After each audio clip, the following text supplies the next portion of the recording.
Recording in progress. It's yours, Marcia. Thank you very much.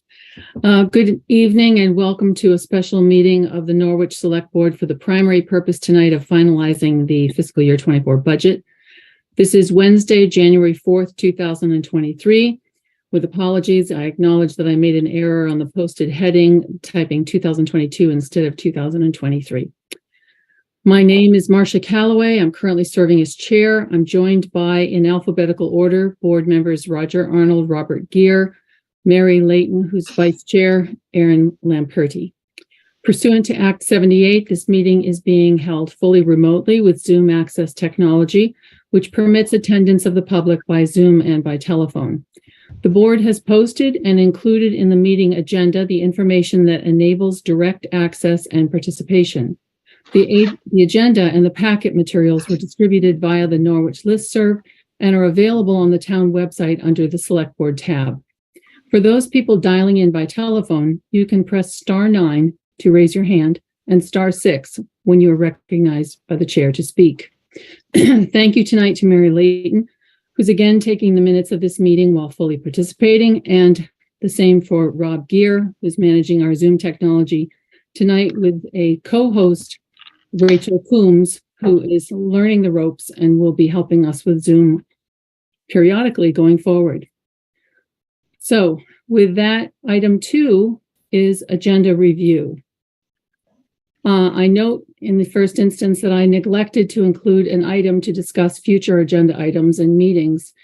I'm wondering if we may have a motion to amend the agenda to change item 8 to future agenda items and item 9 to adjourn. Mary, I can't hear you. Not very helpful. Okay. I move to approve the agenda as amended to show item 7 as future agenda items and meetings, and item 9 as adjournment. Friendly amendment, item 8 is future agenda items. Is that right? The way it's written is that future agenda items would become before the consent agenda. Is that what you had envisioned or not? Or after? After. Another mistake. Okay. Well, we haven't seconded it, so I'll withdraw the first amendment. Let's see. So I move to approve the agenda as amended to show item 8 as future agenda items and item 9 as adjournment. I think that does it. Thank you. Is there a second to that motion? Second. Thank you, Rob. Any discussion? Roger? I guess we made it clear in this agenda item that we would adopt the budget. And that was obviously clear in a calendar that you presented last meeting. I'm going to say just rhetorically going into this, there's a couple items that we haven't, that I hope that we will address today in order to be able to do that, including a discussion around the clerk's office. We had wanted to do that. So item 5 is the final pass budget discussions. Okay, great. So we'll be able to, that sounds like that agenda item incorporates something more widely than I had thought. Yes, that was my intention. I didn't want to get too specific. Sounds good. So with that, may I call the question? All in favor? Unanimous. Thank you very much. Item number 3, we're in the informational items section. Again, this is for important information for which there'll be no immediate action nor public comment. As in our last 2 board meetings, to accommodate our contracted interim finance director, we are moving the informational items section to the top of our meeting agenda. And item 3 is the last presentation we'll receive from Joyce Hasbrook. Board members are asked to keep track of their questions and hold them until the end of her presentation. There will be no public questions. This is the final pass on the budget by the board. The budget presented tonight is intended to incorporate the changes from the last meeting.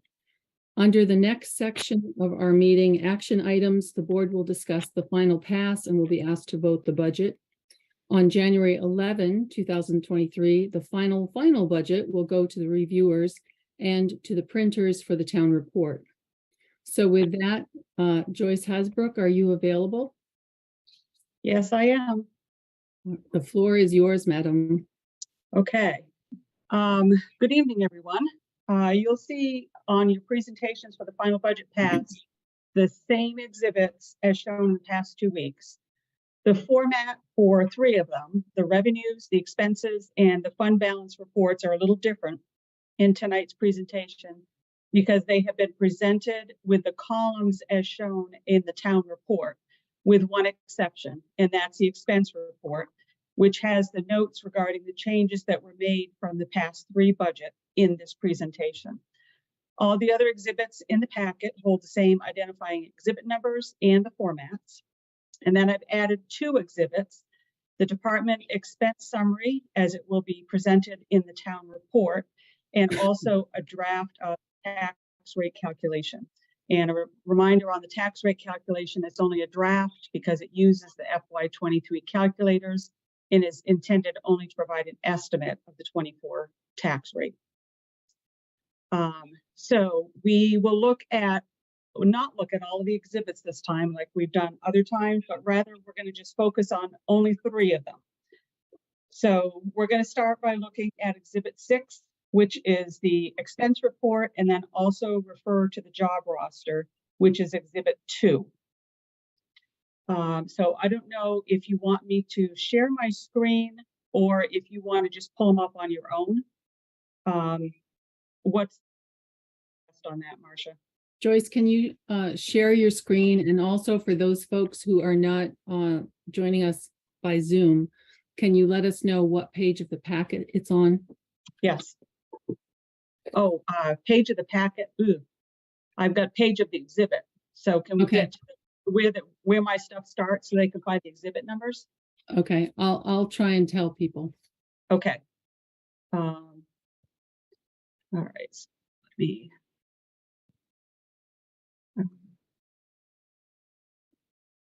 Looks like I do not have the ability to share yet. I assume You Rob should is now. that. Yep.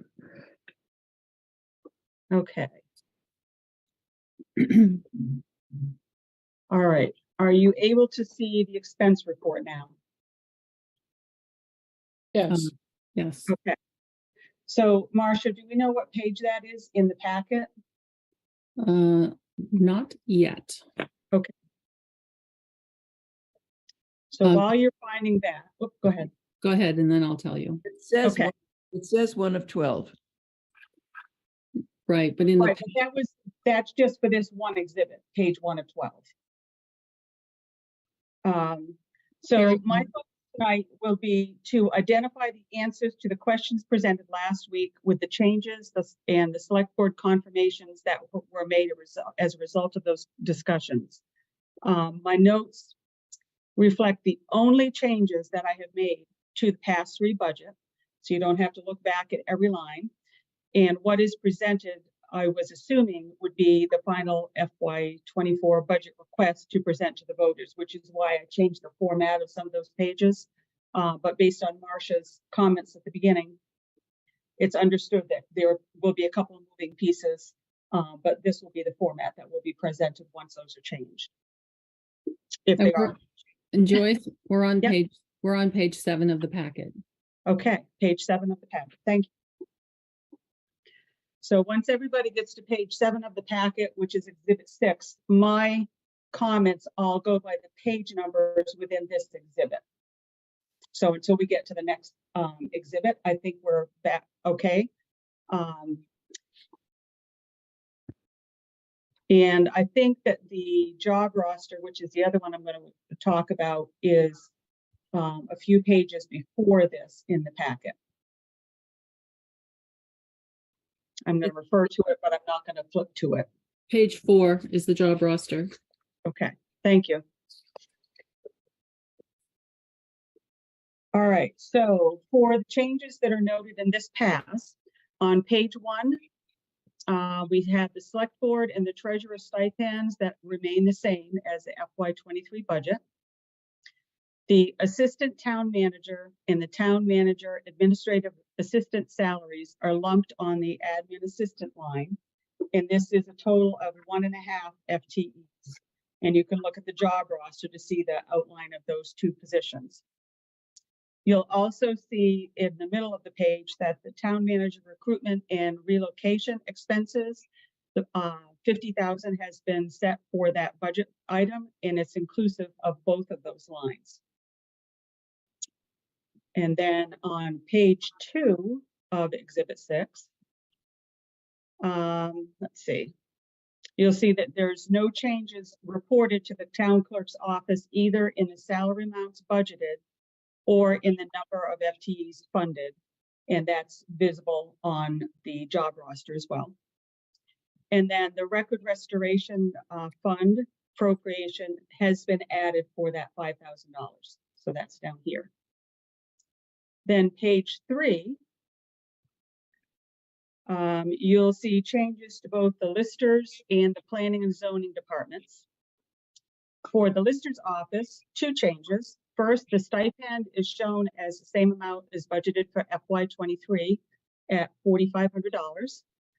And the listing admin assistant funding has been removed for FY24, but the job roster remains in there as, or the job remains in the job roster for a possible future year funding. So those are the only changes made on that page. Page 4 is the recreation department, and we had several comments and questions on that department. So the admin assistant position, which is 1 FTE, is included for the FY24 budget. And adding this position is approved for 1 year, and that note is on the job roster. And the second one was the designated fund number 17, which was the tennis courts. The appropriation now stands at 40,000 for this budget year, and that is in line with the capital and allocation improvement plan. Page 5 is the police department. And again, much discussion here. So here's what we landed with. You'll see several notes and hot pink cells to kind of pull your eye to some of these things that I have questions on. So first, the officer wages. The budget has been updated based on filling the 2 vacant officer positions as shown in the job roster and using the budget salary assumptions provided in the last 2 weeks. And these specifically for this section being the salary is at the expected hiring rate, and Chief Cochran provided the expected offer rates for the 2 positions. The second one is that there is no COLA or step increases for these 2 positions since they are hired after January 1st of 23. And the third one is I have used the estimated health plan at 2023 rates, and the dental, life, and disability rates are at the 2022 rates, still pending what the new rates are going to be. I also looked at the overtime and on-call lines, and they have been updated to reflect the higher changes and use the calculations found in the FY23 budget workbook. And this is identified as the overtime is 12% of the total annual salary, and the on-call is estimated at $5,500 based on prior year's budget amounts. And then I received a request to add the part-time officer funding back in at $12,500, and you'll see that that's the pink note, the first pink line there. Let's see, the budgeted amount for FY23 was $3,250. So this line is presented without including it in the expense line, since it changes the approved FTEs for the department. So I would like some directive as to whether I'm to add the 12.5 in or another amount for the final budget. So that's why that one is pink. And then I looked at the crossing guard salary and left the 2 positions in, but I wanted to just note that it's a large increase over the FY23 budget. I was not involved in any discussions regarding this, so I'm assuming that this line item stands as stated in the past three budget presentation. So that is still the same as the past three budget presentation. And then another pink item down there, two other requests received from Chief Cochran after last week's meeting. The first one is a request to increase the petroleum products to $9,063, which is 25% over the FY23 budget, or dollar amount is $1,813 higher. And the chief cites that he needs this for more miles driven with more officers. And I did add this into the budget presented. And then the very top of the next page, page 5, you'll see the second one, and that is to increase the uniform cleaning by $500 to $2,000. And Chief Cochran cites that the increase is needed because with more officers, there are more uniforms to clean. So this also has been added in. But I left those last two pink because I didn't have any directives for that, and I wanted those to jump out at you guys so you can say yay or nay on those and be aware. I'm going to jump down to page 8 to look at the Department of Public Works, and then we'll come back. So Department of Public Works, the admin assistant, remember this person is hired for 1 FTE with work duties assigned, estimated to be 50% in the town manager's office and 50% in the Department of Public Works. Wages and benefits are to be coded to the two departments corresponding to the percentage of time worked in the two departments.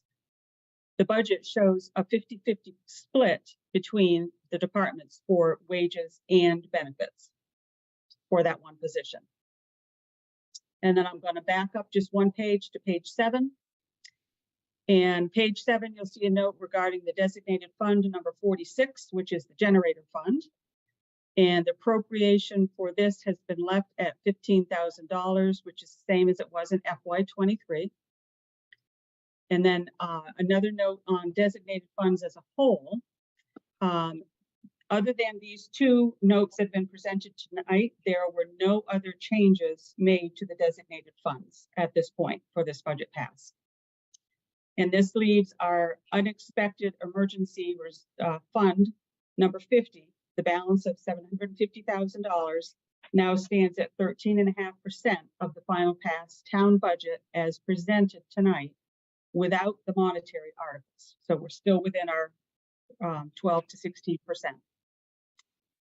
And Exhibit 4 is the fund balance report that has been formatted for inclusion in the town report. So that has the balances that correspond with this presentation here on the expenses. So those are all the changes that were made to this budget pass. The revenue report, Exhibit 7, is presented as it will be shown on the town report. And department summary report is one of the new reports, and that also is presented tonight as it will show up in the town report. And then that brings me to the last exhibit, which is Exhibit 9. Which is the tax rate calculation. So I don't know what page this is on in the packet. I don't know if we want to get 22. 22? 22, yeah. Okay. So page 22, because this is just a one-pager. So what I updated here was I got a new report from the lister's office. So I updated the grand list numbers and also the town exemptions. The school rates are the same as presented last week, and they are based on the rates set by the state for FY23. And then the result of this year's budget request as presented tonight for the expenses gives us an increase of 19.92%, and that's down toward the bottom. That's the amount to raise from the property taxes without the local agreement. And that ends up being 67 cents versus 59 cents for last year, or an increase of 7.5 cents. Okay. So short presentation tonight because there were not a lot of things to update or change. So I guess my question to you folks would be, do you need me to repeat any of that? Because it was probably fast. I did try to put all the notes in here in the expense report. But Thank you very much. Board members, do you have any questions for Joyce?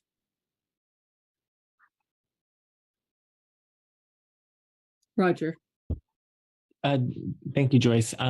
What is the total increase from this fiscal year to last year? Can you just, I know it's dollar, are you talking dollar amount? percentage. What is the increase in a percentage from this fiscal year from last year? Can you tell us that quickly? It's the number I'm looking at here. It was 11, almost 12%. If you hang on a minute, I'll find out for you. Thanks. Just for the clarity. The Yep. public. Let me That's the get my number I saw, workbook too. open.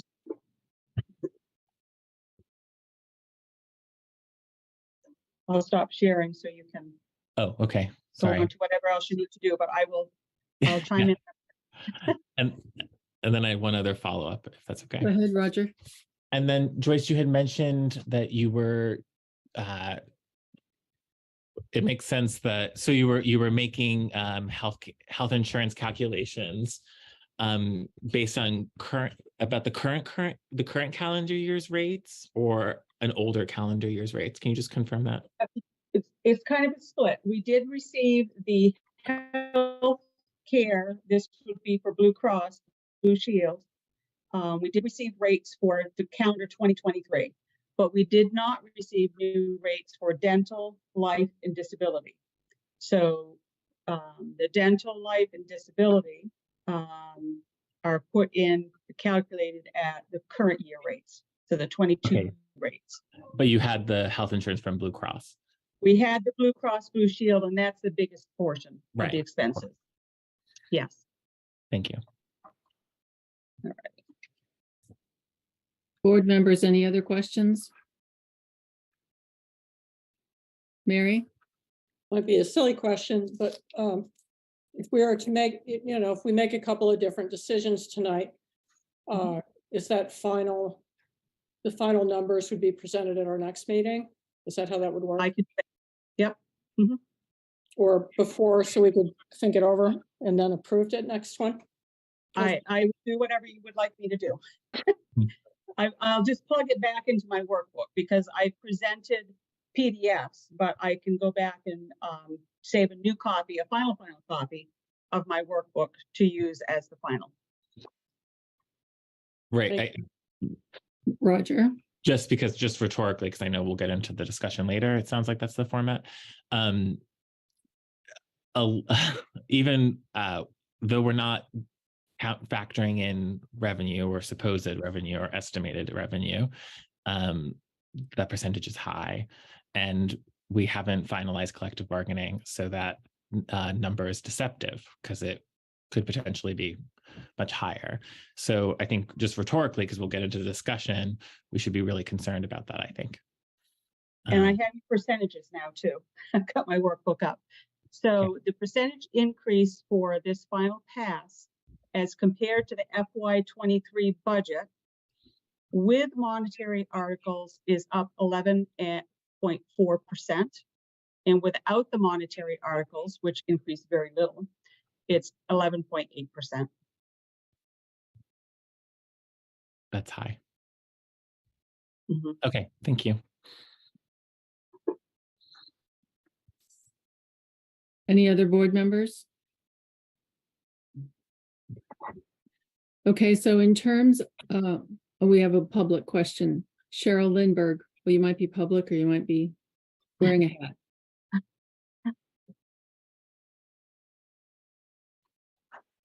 Cheryl?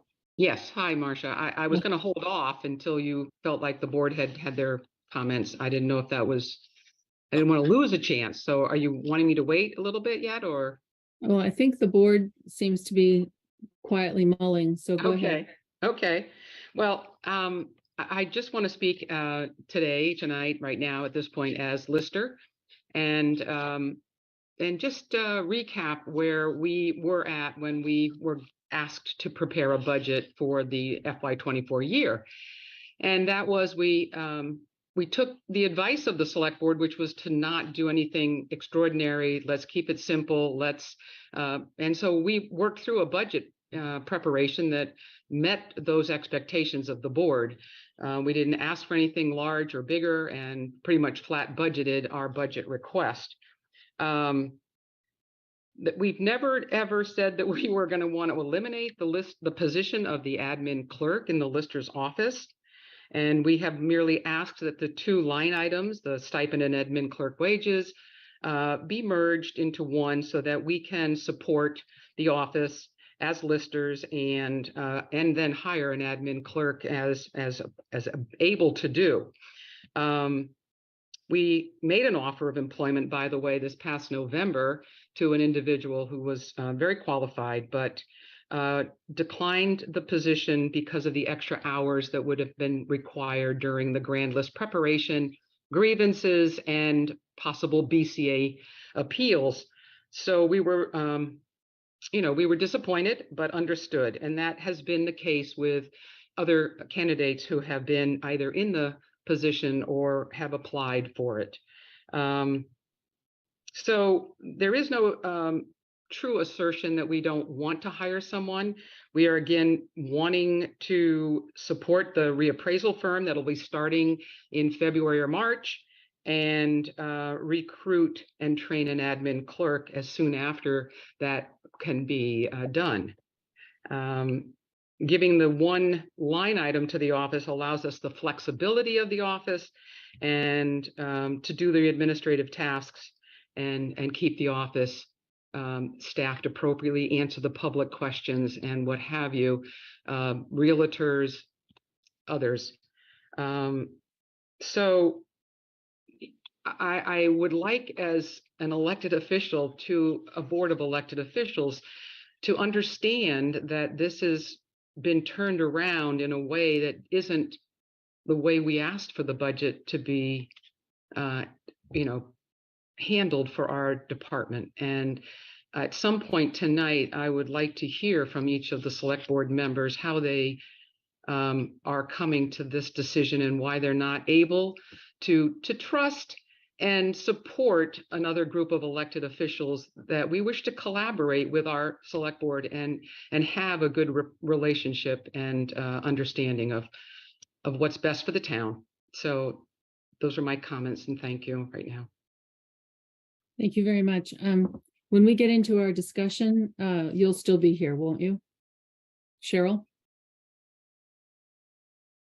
I guess, Cheryl? Nodding yes. Yes, I will be. Okay, thanks. I lost her picture. And Joyce, are you going to be leaving us soon? Because I have a question about that. I just wanted to ask you, but I'd like to know how long you're staying. I can stay till when you need me to stop. Okay. Well, I think I'll have a question about this when we get to the discussion part. Does anyone have anything else that they want to ask Joyce about directly about what she's presented? Or are we ready to talk about the final pass, our discussion? I can see your hand, Jan, and I'm waiting to hear what the board says here. I don't have questions, but I think we need to discuss something. Okay, good. Jan? Just Jan Losborough, 95 Upper Pasture Road. I had a question around the police wages. And that is just what assumption it was made about the number of officers in 23 versus 24. It's almost a question for Chief Cochran. Are these the budget numbers he needs to hire the candidates he wants, or is this a reduced wage? Mute. Okay. Thank you, Jan. We'll go into discussion in a bit. Demo?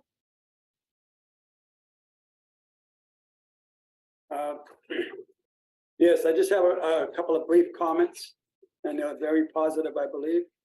And so it is my sincere hope that the select board has had an opportunity to listen to all of the comments / letters and posts that have been made these past few months by the concerned citizens of Norwich. There have been several incidents recently that might hopefully want you to rethink the strategic decisions that you are about to make. The people who have voiced these concerns are not troublemakers, nor are they trying to make Norwich a toxic community. They simply want the basic services restored and get what they pay for with their tax dollars. A lot of money has been saved these last few months because of vacant positions. I implore you to please consider taking some of these funds that are sitting in designated and undesignated reserve funds and use them wisely to, number one, allow the police chief the opportunity. Give me a second here, please. To offer Norwich residents 24/7 coverage. Number two, pay fair market value to someone who is interested in working here so that we get what we pay for and not have to revisit yet another vacant position because someone left. This is especially true in the police department due to the nature of the position. You will want to hire the best and not settle for someone who may leave once they're fully trained. This is not, however, limited to the police department and should be applied to all departments. In conclusion, you, the select board, are the ones that have weathered the storm of the last few months. Believe me, I would not want to be in your shoes. I've had many opportunities to and have turned them down. But so for the last few months, but as a unanimous group tonight, you can make the right decisions tonight that will turn this ship around and give Norwich, I think you know what I'm going to say, but I'm going to flip it anyway. I still believe in paper sometimes. And give Norwich the calm that they have had for many years. Many, many years. And this has all been surfacing over the last year or two or three, and I know COVID had a lot to do with that. Again, I commend you for the work you do. Please think about what I have just said, and thanks for letting me express my views. Thank you, Demo. Any other public comments here, or shall we move on? I don't see any. Do you, Rob? Okay. Oh, There's wait, one. Charlotte. Yeah. Charlotte Metcalf? You're muted, Charlotte.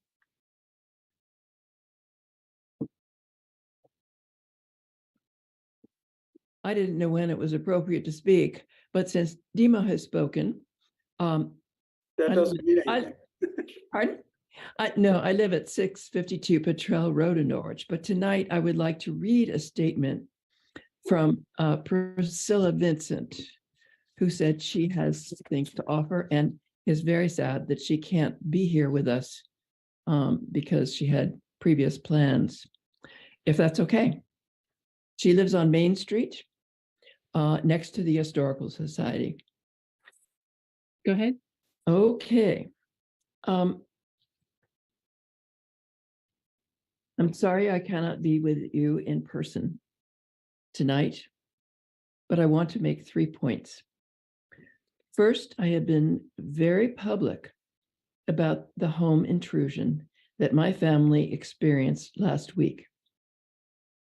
Try to imagine being confronted by a furious young man bent on destruction while your daughter is on the phone with 911 saying she's in the house.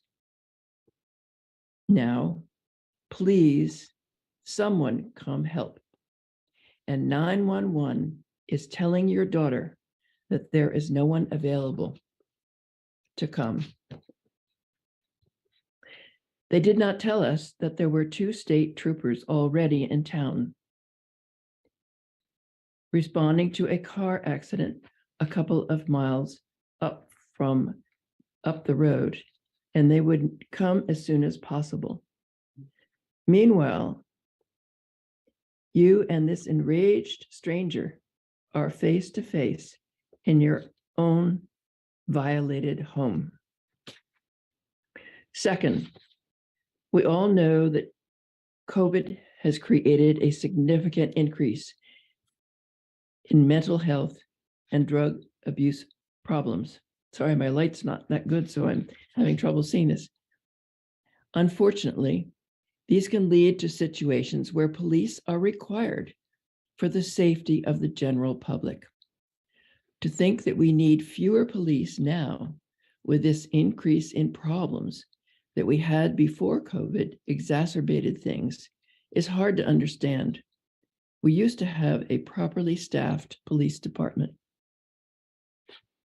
Third, why would anyone want to come work in this town knowing you will be part of an understaffed department, required to do lots of overtime and frustrated by not being able to do the job to your own high standards? As an extra inducement, we'll offer you below market pay. I beg you to respect Officer Ingram and Chief Cochran and to listen to your constituents. Please allow Chief Cochran to do the job as he was hired to do. Please honor his judgment and fully fund a fully staffed police department. I'm not going to ask what happened to the money budgeted but not spent on personnel missing from the police department or the Department of Public Works this past year. I'm not going to ask why our town finances seem to be such a tangled mess. I'm just asking you, begging you, to pay attention to Chief Cochran and follow his recommendations. Thank you on behalf of Priscilla. Thank you. And thank you, Charlotte. Right. Rob, any other folks? Yes, Pam Smith and Stuart Okay. Richards. We are going to have a discussion about the budget. So if these are about the budget, we could move on to that section. Pam Smith, do you want to speak now or wait until we're having the budget discussion? Well, Marcia, my question might be something that needs to be answered while Joyce is still here. So Go ahead. in looking at the information in the packet, I saw that we had a revenue report that my phone just closed on me. I've got my numbers here. Hold on.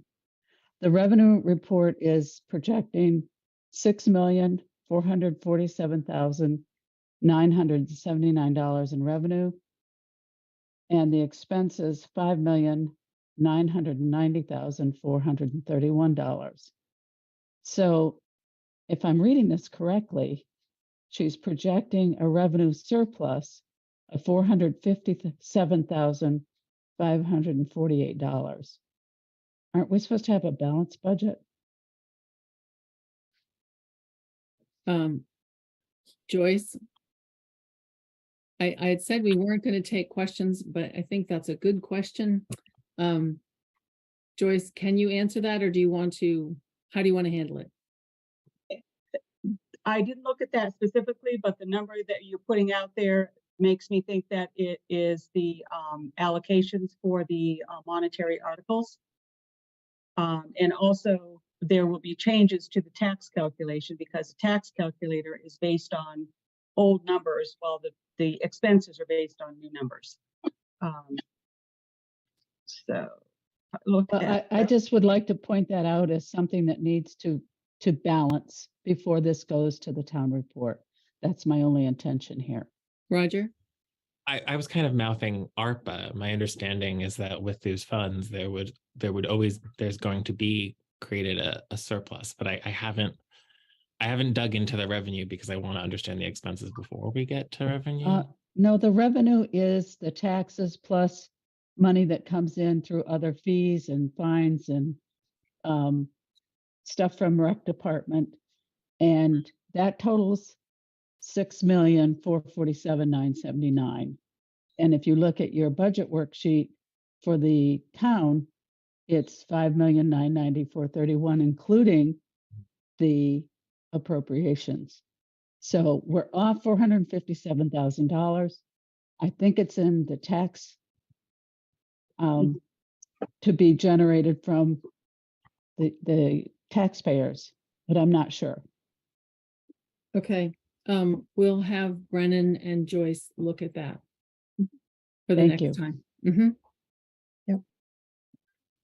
Okay, and was there one more oh, Stuart, were you still there? I'm still here, Marcia. I'm Stuart. happy to speak to the budget whenever that comes up, or now, whichever is your preference. Okay, hold that thought. We're going to go to a budget discussion in a minute, okay? Happy to do that. Thank you. Okay, Joyce, if you could stick around for just a bit more, we'll be going into the budget discussion. Item number 4 on the agenda is simply notification of deadlines. This is still under the informational piece of our agenda. So it's notification of deadlines for petitions as were posted by the town clerk, Bonnie Monday. There's a reprint of Bonnie's listserv notice from December 30th. That's in the packet for tonight's meeting. I would just point out that people should note that the deadlines for candidates to petition for open offices is different from the deadline for petitions for articles to be included on the town meeting warrant. The article petitions are due January 19th by 5 p.m. and the candidate petitions are due by 5 p.m. on January 30th. Any questions about that, the petitions or the deadlines should be directed to the town clerk's office. Okay. Without further ado, we will go to the action items for motions. So the first item, item 5, is the budget discussions on the final pass. And as I said before, this item is for the board to discuss in open session the remaining concerns and comments about the budget as presented this evening. Who would like to begin the discussion? Roger? So a couple things in town administration that is kind of a new item, which is that the regional energy coordinator doesn't look like it's budgeted. I did see that somewhere. I thought it was too, but now I'm Googling around and it is, or not Googling, doing keyword searches. And I see it in the description and it has an actual, but it doesn't have anything for the actual budget. So where are you in the page of the packet? So I'm, I don't know. I'm on Exhibit 6, which appears to be page 7. 7. Sorry, I haven't downloaded it. It's in the browser. So You're on the expense report? I'm sorry. So On I'm the on the expense proposed report? I'm on the Exhibit 6, which is the proposed expenditure budget, I believe. Yep. Mhm.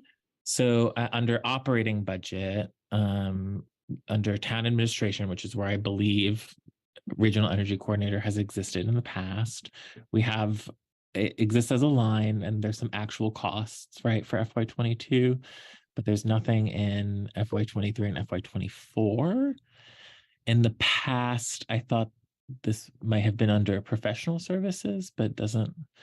So anyway, the regional energy coordinator is a question that we just need to look into. I know. And Which page? It's on the first page of the expenditure report. It's toward the bottom of the first section, Regional Energy Coordinator. There was nothing budgeted in FY23, and Rod said that he did not foresee that we needed to budget anything for FY24. So that has not been included in any of the FY24 passes. Whether it needs to be there or not, I don't know, but that's why it's not there. Right, and I think it's because I think because of the position currently exists at TRO Two Rivers, the Regional Planning Commission, right? But it's currently, it's not staffed currently. So there might have been, that would have made it more of an open question. So anyway, that's one item that I wanted to bring people's to attention. Before we leave that one, we did talk about it because I got the letter and brought it to the board with the dollar amount. And we wanted it, right? Right. So that's not in here. And so that adds to that overall percentage, which is of concern. Potentially. So somebody going to make a list of things for me to add like we did last time again, just so that I don't miss anything for the next presentation? Yeah. Okay, thank you. So it was about 36,000 or something, wasn't it? Yes. FY22 budget was 15,000, but again, that's just old information. So. Okay. So it was Two Rivers provide. It's based on how many towns are participating because the position serves this number of towns, and then it's based on grand list calculations. So Norwich's share is generally more.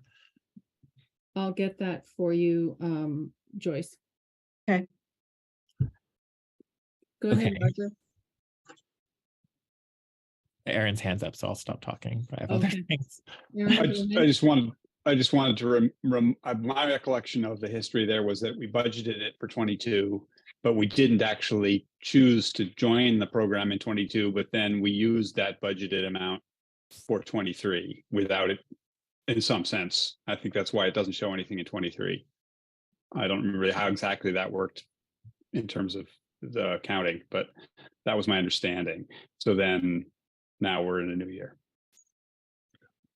Yeah, and last year was the first time that we put it in operating because previously it was in, it was a different mechanism. So it's affecting the operating budget's bottom line, not the budget's over bottom line, right? Okay, Roger, did you have a second thing? For I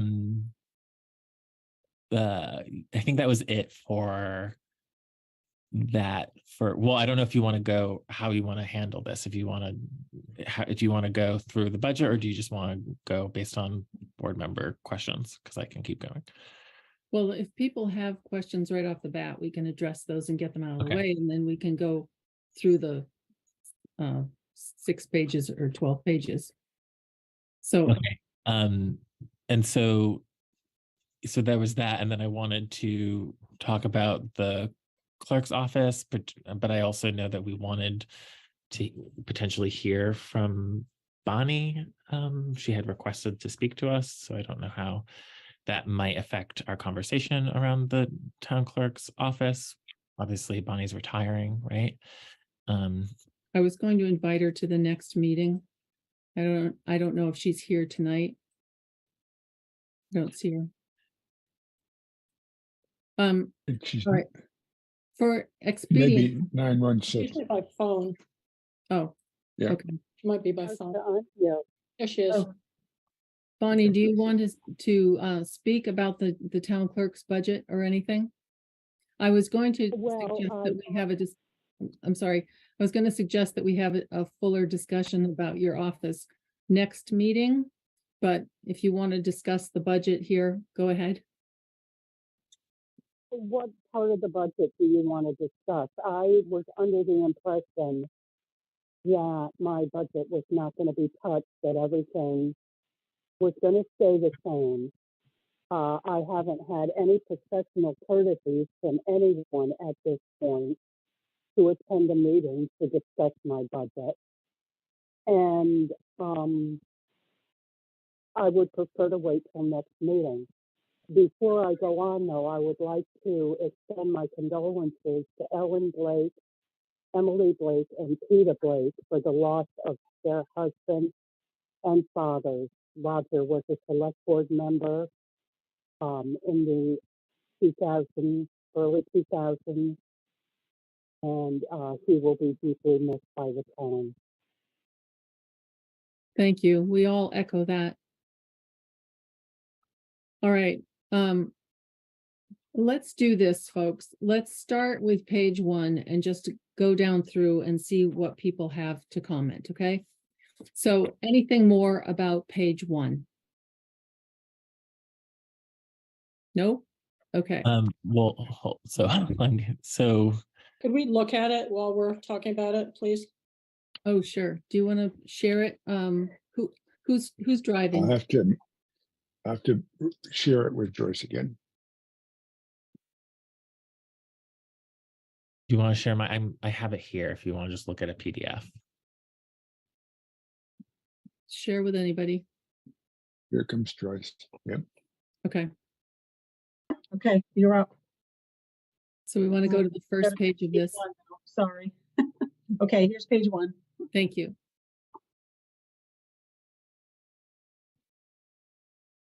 Okay, and I'm just trying to see who's raising their hands from my board members.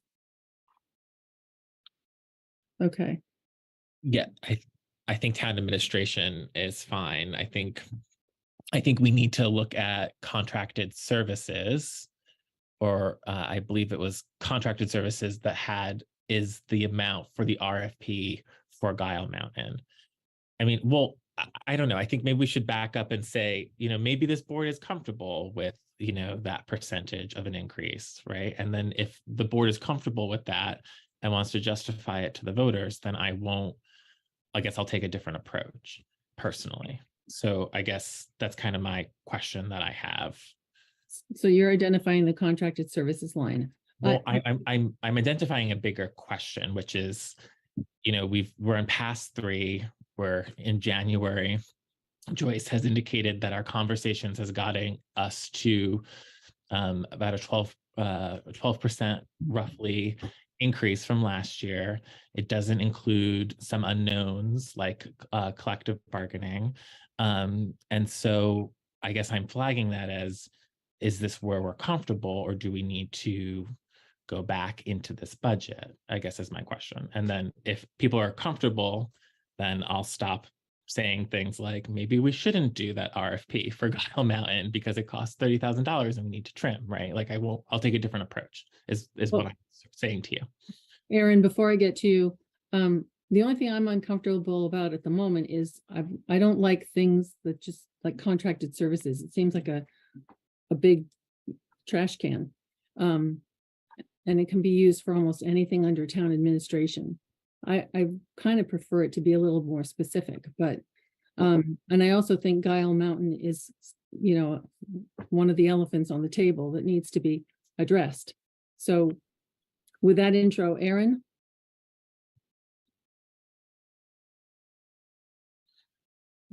Well, so, I'm new to this process. What has been historically a typical, the budgets always go up. So is it typically more like 2-3% or 10, or is 10% is 10% crazy? I just don't have a sense of context. Mary's the best person to answer for that, I think. I think 12% is pretty high. We do have inflation to thank for some of that, but we also did have vacant positions, which should have, eaten up a lot of that increase. So I'm thinking even 6 or 7 is getting kind of ouchy.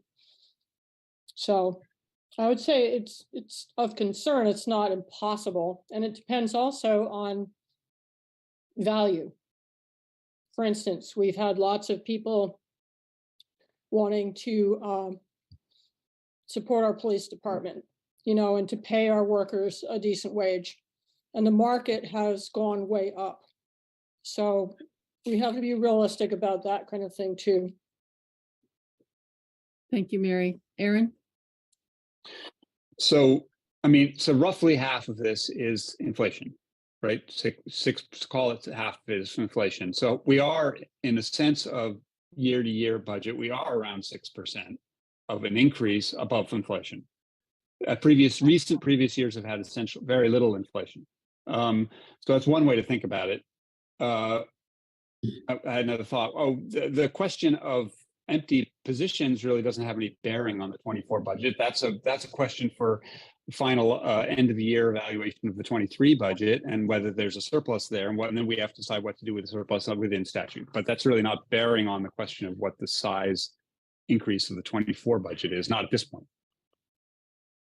I want to ask Joyce, does she agree with Aaron's statement that it's about a 6% increase just for inflation?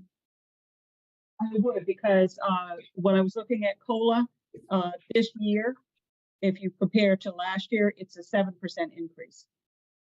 I think it was like 6.9 something percent. So 7% increase Okay, is COLA. Mhm. thank you.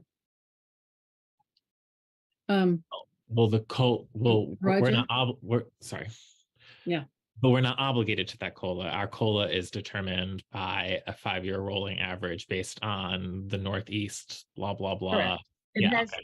yeah, it has nothing to do with the COLA rates that we are using to put into our budget. Right. COLA is created every year. So this last year's COLA increase was 7%. If I look at the rolling average, it drops it down. Right. But I think we're trying to say, like, you know, what is our obligations for this budget? And so we would be using the COLA increase that we have historically been obligated to, as quite frankly, as mandated by the current collective bargaining agreement. So yes. So I guess what I would like to say is that I am more comfortable with if we're going to say that, like, inflation is 8 and 9%, understanding that not all areas are affected the same. But if we're assuming that inflation's like 8%, then I would be more comfortable suggesting that as an increase from this fiscal year, from last fiscal year. I also just want to say, as our school board has said, that even if we were to reduce this budget, we would see increases to the taxpayer because of the CLA.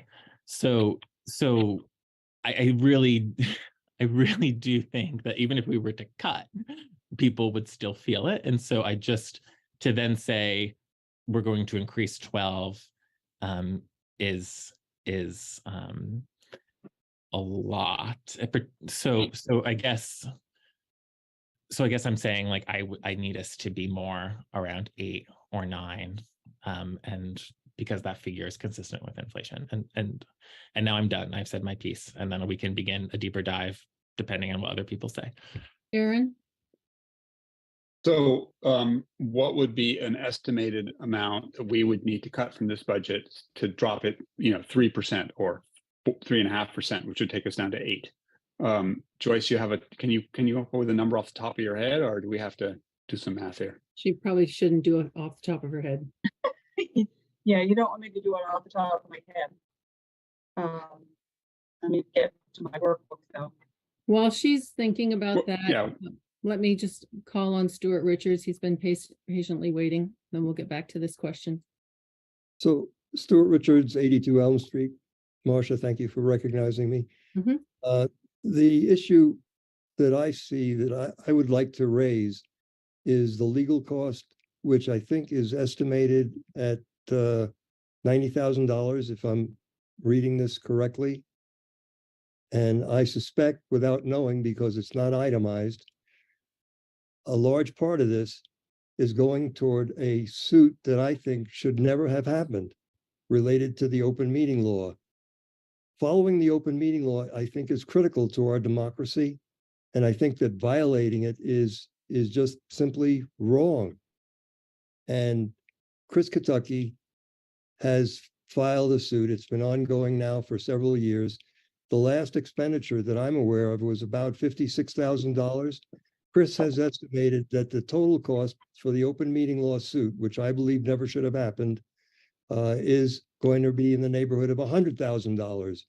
Now, if we're going to attempt to be frugal, it seems to me that following the open meeting law, where we have simply agendas that are published in advance according to the law, we have minutes that are published according to the law, that these things ought to be followed, and it isn't that onerous to do that. And if there's any question about whether it should or should not be followed, I think that if there's any error to be made, it ought to be made in the direction of following the open meeting law rather than challenging it and spending up to $100,000. So just one person's opinion as a taxpayer, I object to my tax dollars going to something that I think should not have happened and should not be continuing. So thanks for hearing my opinion. Thank you, Stuart. Aaron? So I just did some quick math and it looks like 3.5% of the increase, if I did that right, is about $190,000. So if we want to get down to 8%, we need to find $190,000 to cut out of this budget. I think about that. And So, I'll chime in. I took off $200,000 from the workbook just on the expenses, and that dropped the increase without monetary articles down to 7.78%. Okay, same number. Yep. okay, so going back to the contracted services line item, $31,000, which we popped in there in fiscal year 23 initially. But so Marcia, Can I finish my sentence? yes, but okay. Thank you. So my concern is about the Guile Mountain, for example. So if we needed, I think we do need to do something, where would the money for that come from, if not contracted services? Any ideas? Roger? I just, if I may, I thought we were maybe on the cusp of some goal for tonight, and I don't know. Do other people want to make that kind of cut tonight in order to meet that goal? I think we need to get on the same page about that before anything else. I think everyone take a quick poll. Does everybody want to look for $200,000? I think we have to, right? Okay. So back to contracted services. Is that something that we can do without? So I think that is where we put the contracted services for our IT provider. that was under server There's a line item for the IT somewhere I saw. maintenance. The contracted services, Guile, I'm like 90% sure. I guess. Okay. So my question and approach is: do you want to begin with things that we have added in this budget this year, as a play rather than, or is there a different hybrid approach?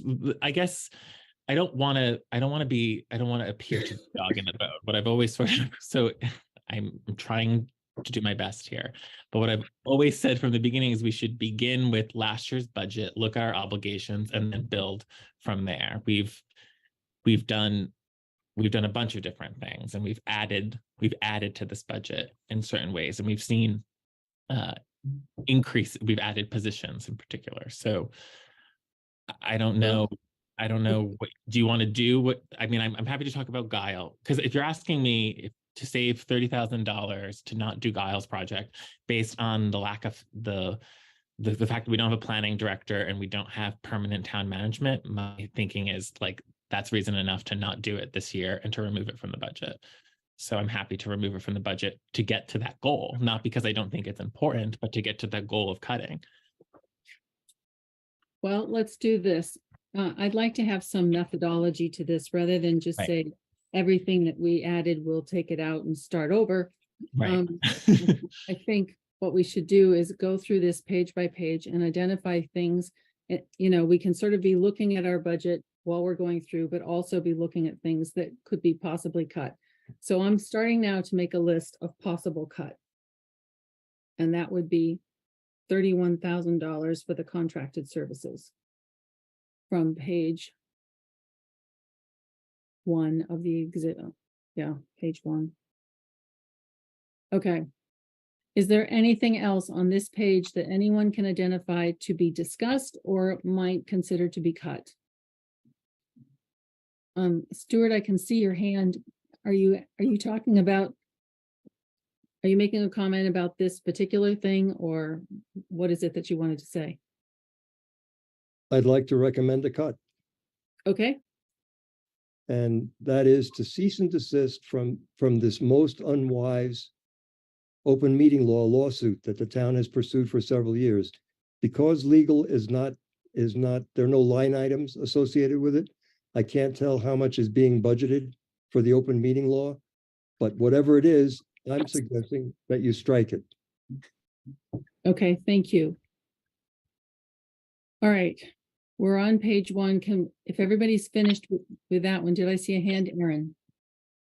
I'm wondering if we want to reconsider our full-on national search for a town manager and do and consider a more local approach, $50,000. I mean, we still need something in there, but we could consider. I'm not saying that's the right thing to do. I'm just saying that's on that page, and we added it. I think that's a reasonable thing to suggest. I mean, I'm not sure what added value we get by doing a huge national search, but let me hear from others. Mary. Well, isn't this just a list of possibilities? I mean, we could have 20 different items, and then we look at the items and, put some back in perhaps. That's what I'm making a list of. Okay, so I don't think we have to say, well, we didn't really want a national search. We probably did want one. Right. And there are probably good reasons to have one, but we could stick it on this list and then go back to the list again and just say, well, we think this is a priority. That's what I'm doing. Okay. So, right. And so it's on my possible list. We've got $81,000 already. Are you feeling good? Now, no. Aaron? Are we moving on to page 2? I would like to. If I can just make a comment, when I'm done budgeting like this and we have to cut in other places, instead of looking for taking out a whole line item, it usually works out better to reduce a line item amount and grab money that way, rather than looking to take something out fully. In the case where your contract to service is only one bill, then that doesn't play into there, but your search, for instance, might be $20,000 or $30,000 instead of $50,000. Great suggestion. Okay. Can you take us to page 2? Okay, so now we are down to the next office is town clerk. Anyone have any comments here? Aaron. Yeah, we talked about whether or not we needed a 30-year town, 30-year history town clerk wage in the town clerk wage. We also considered, and we haven't had this discussion yet, obviously, whether we're going to reduce the assistant clerk wage, or actually, time. That would be potentially, another $30,000 or $40,000, plus health insurance and everything else. Other thoughts? Roger? At minimum. No. Oh, sorry. Roger? Sorry, Roger. Oh, sorry. Shut it. So as a place to begin, I think it does make sense to adjust the town clerk wage. That is, yes, that we've had a storied and experienced clerk for many years, but we can now adjust that salary down slightly. I don't think we should necessarily see overall savings. We might want to budget for a responsive website and some other automation tools that would allow for a town clerk to operate more efficiently in the 21st century. I don't think that the office has necessarily the tools for responsive forms, for example. But I do think that the wage can be adjusted, and so I think we could seek an appropriate chart and step from the town manager, the interim town manager. Anyone else? Charlotte Metcalf. I think Mary had her hand up. Oh, I didn't see Mary. Sorry. I'm having a little trouble thinking about this because we could get a younger, or not younger, but just a new town clerk who doesn't have the maximum amount of experience. So that would be a reduction. We also want to have a competent town clerk, so we can't go too low. And we're not certain of the effects of things like the responsive forms, which I think would be not only make a new town clerk's job easier, I think it would make interactions with the public easier. Yes. But we don't really have those figures. But I do think I think there is a justification for some reduction in this area. I think changes need to happen here. So, but I don't know how to put an amount on it. Well, it seems 10%, 20%. It seems to. Wouldn't it have been nice? Who's talking? I'm sorry, it's Bonnie. Bonnie. It's Bonnie. Bonnie, You know, I'll recognize you.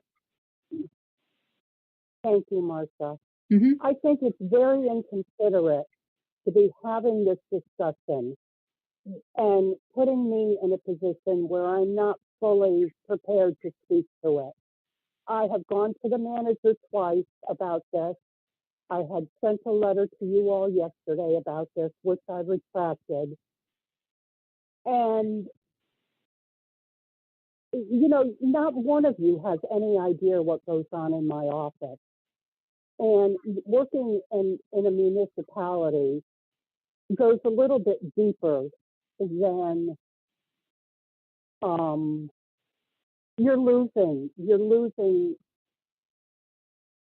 a lot of citizen participation. It seems like you're trying to cut the town offices out from having anything to do with the public. And you're gearing yourself more and more and more to shutting out the public by losing that personal connection to the public. I'm sorry I lasted 30 years. God forbid somebody so longevity and want to stick with the town and work with the town and work for the town. An elected official who has statutory guidelines to follow. No, we don't drive in revenue because our fees are governed by the statute. So, you know, I'm very upset by this conversation. And if you want to reduce, this conversation came about in 2013 in order to rectify it. If you would like to force me to go out and get another petition, from what I understand, in 2013, it was a vote of the town to make the assistant town clerk a full-time position, and therefore it's going to take a vote of the town to undo that town vote. So you're completely disregarding the fact that this position was voted on in 2013, and you clearly haven't done your history search to go through that.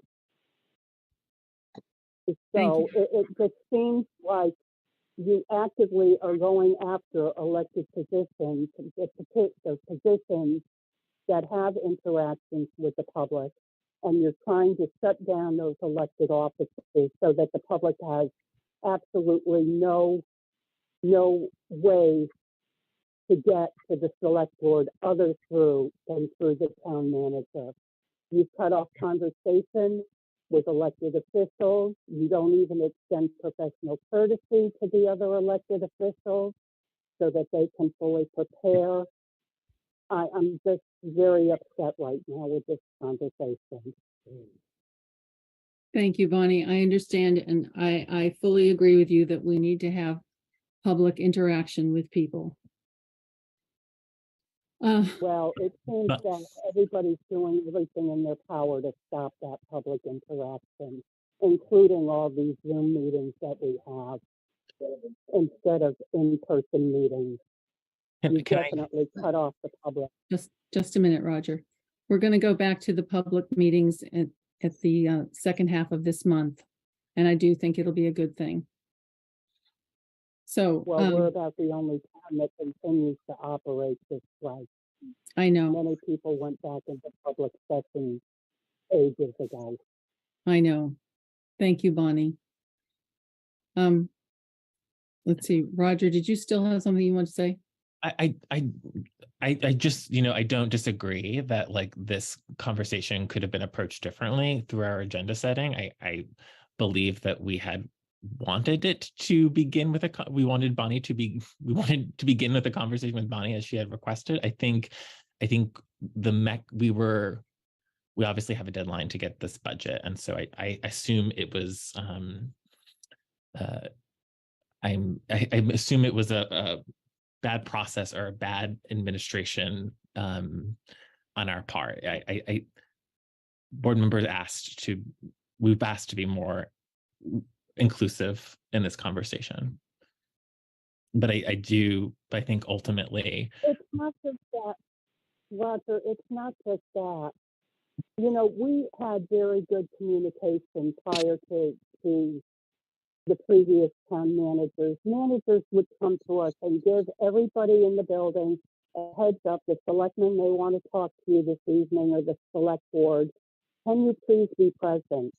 And that courtesy in itself to elected officials and department heads has been totally circumvented.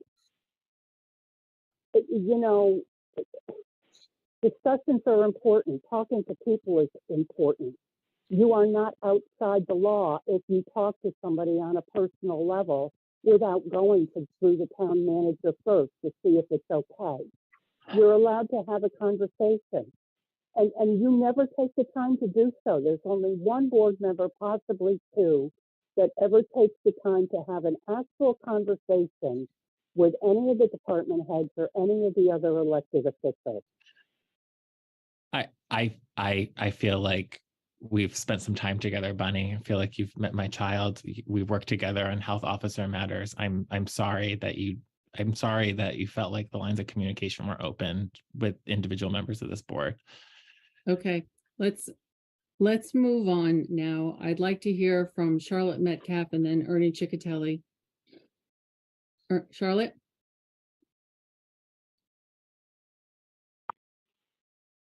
Sorry, thank you. I just have to say, going back a few meetings, that when Joyce presented the idea of reducing the hours of the assistant to Bonnie, I was totally shocked, because I remember so clearly the many discussions we had about that position and coming to an understanding how essential it is. And also, as we lose someone like Bonnie, that the person we have as her assistant has been there for enough time now to hopefully make it a smooth transition, whether she or someone else comes to lead that department. So I think everything Bonnie has said is really an understatement. And I can understand how disappointed she is to be told by someone who is newer in town that she just doesn't understand, because I think she understands what's happened very clearly, and I'm very disappointed for her. And I hope that we can support whoever takes over her position in every way, and that Judy will be respected for the work that she has produced with Bonnie for the last, I don't know, what is it, Bonnie, you said 2013, for the last 10 or more years. Thank you. Thank you very much. Ernie Ciccatelli. Good evening. This is Ernie Ciccatelli speaking. I just wanted to say that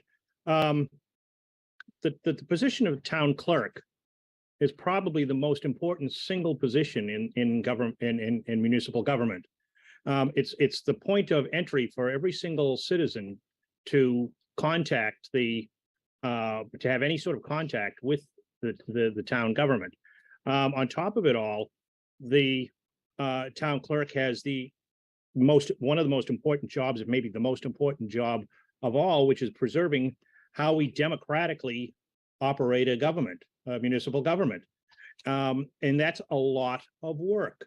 And I'm kind of not understanding.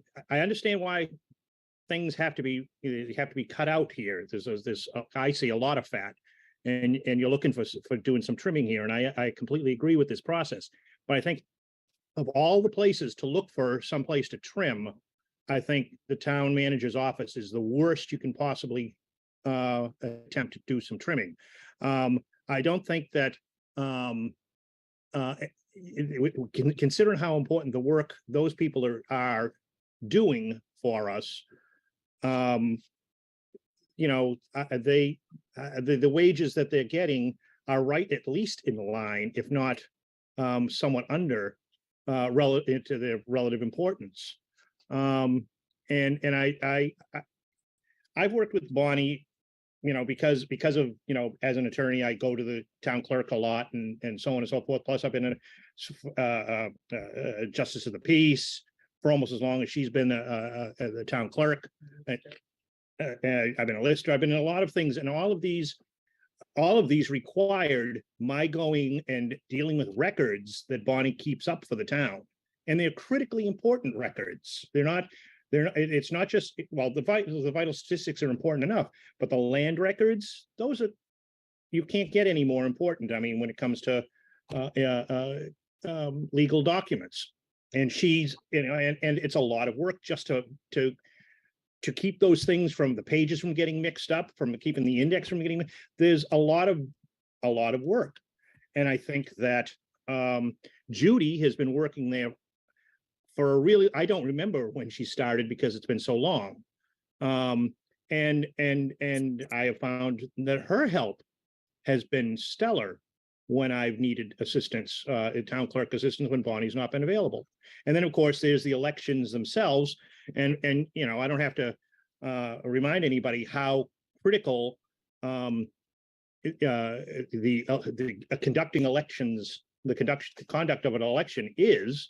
And especially in with some of the other things that are going on in a larger scale related to elections, people like Bonnie who've been there for a long time, or Judy who's been there for a long time, those are people that are worth their weight in gold in protecting this town from you know, false accusations and a whole number of other things.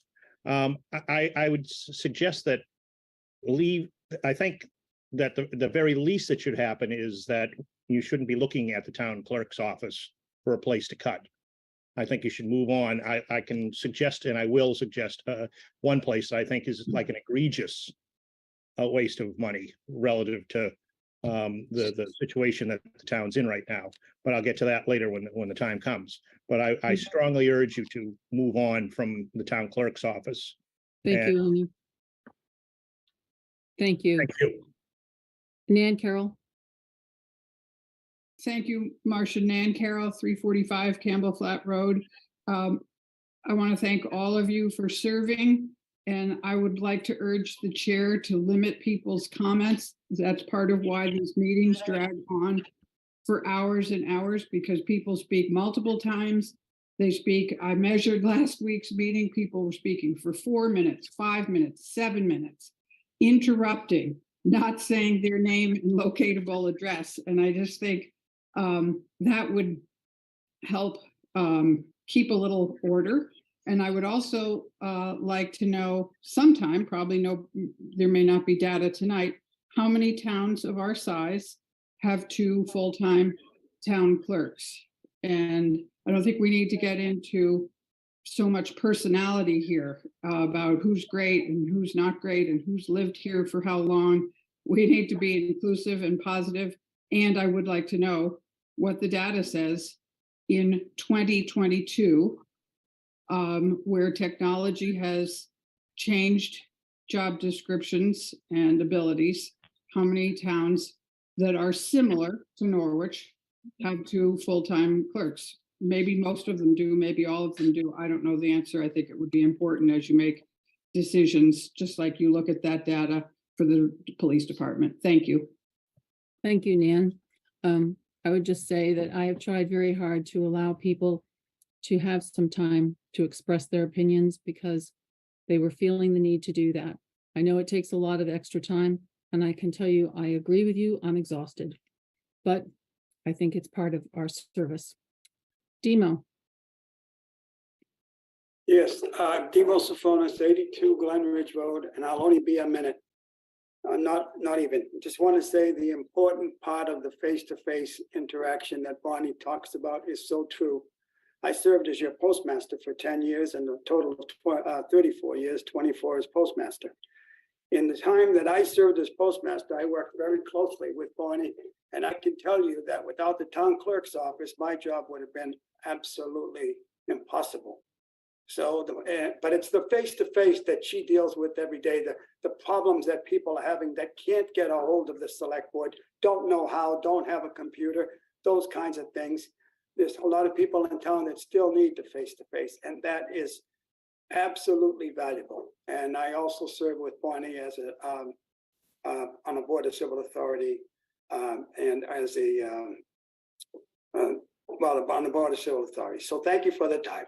I'm just talking about the importance of the face-to-face that she's talking about. Thank you, Demo. Roger. So look, I think we all love Bonnie. Like truly, I absolutely. Like I've loved every one of my interactions. I've been like most of the time it's been very like humorous.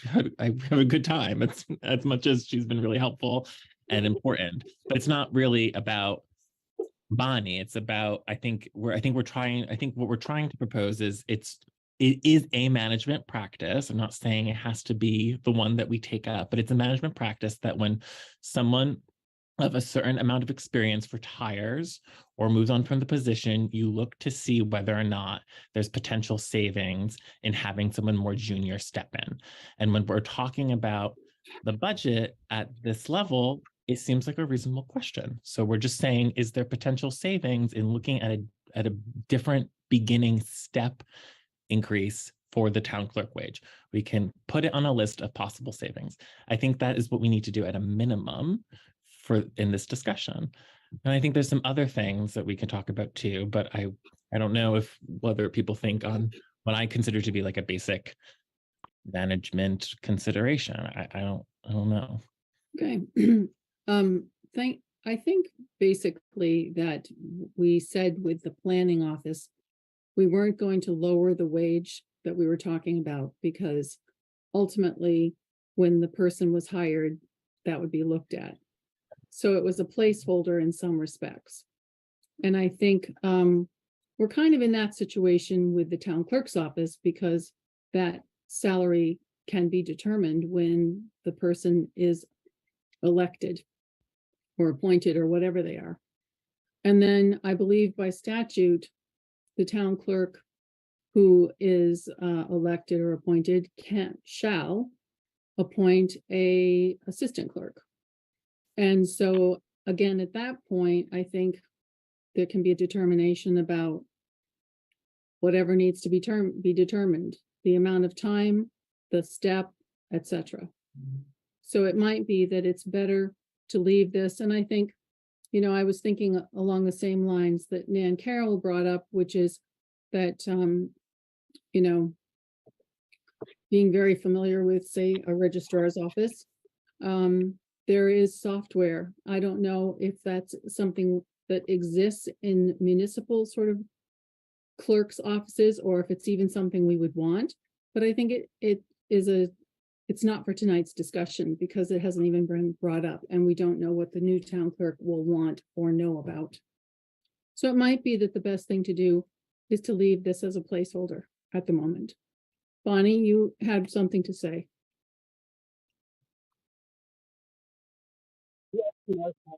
Yes, Martha.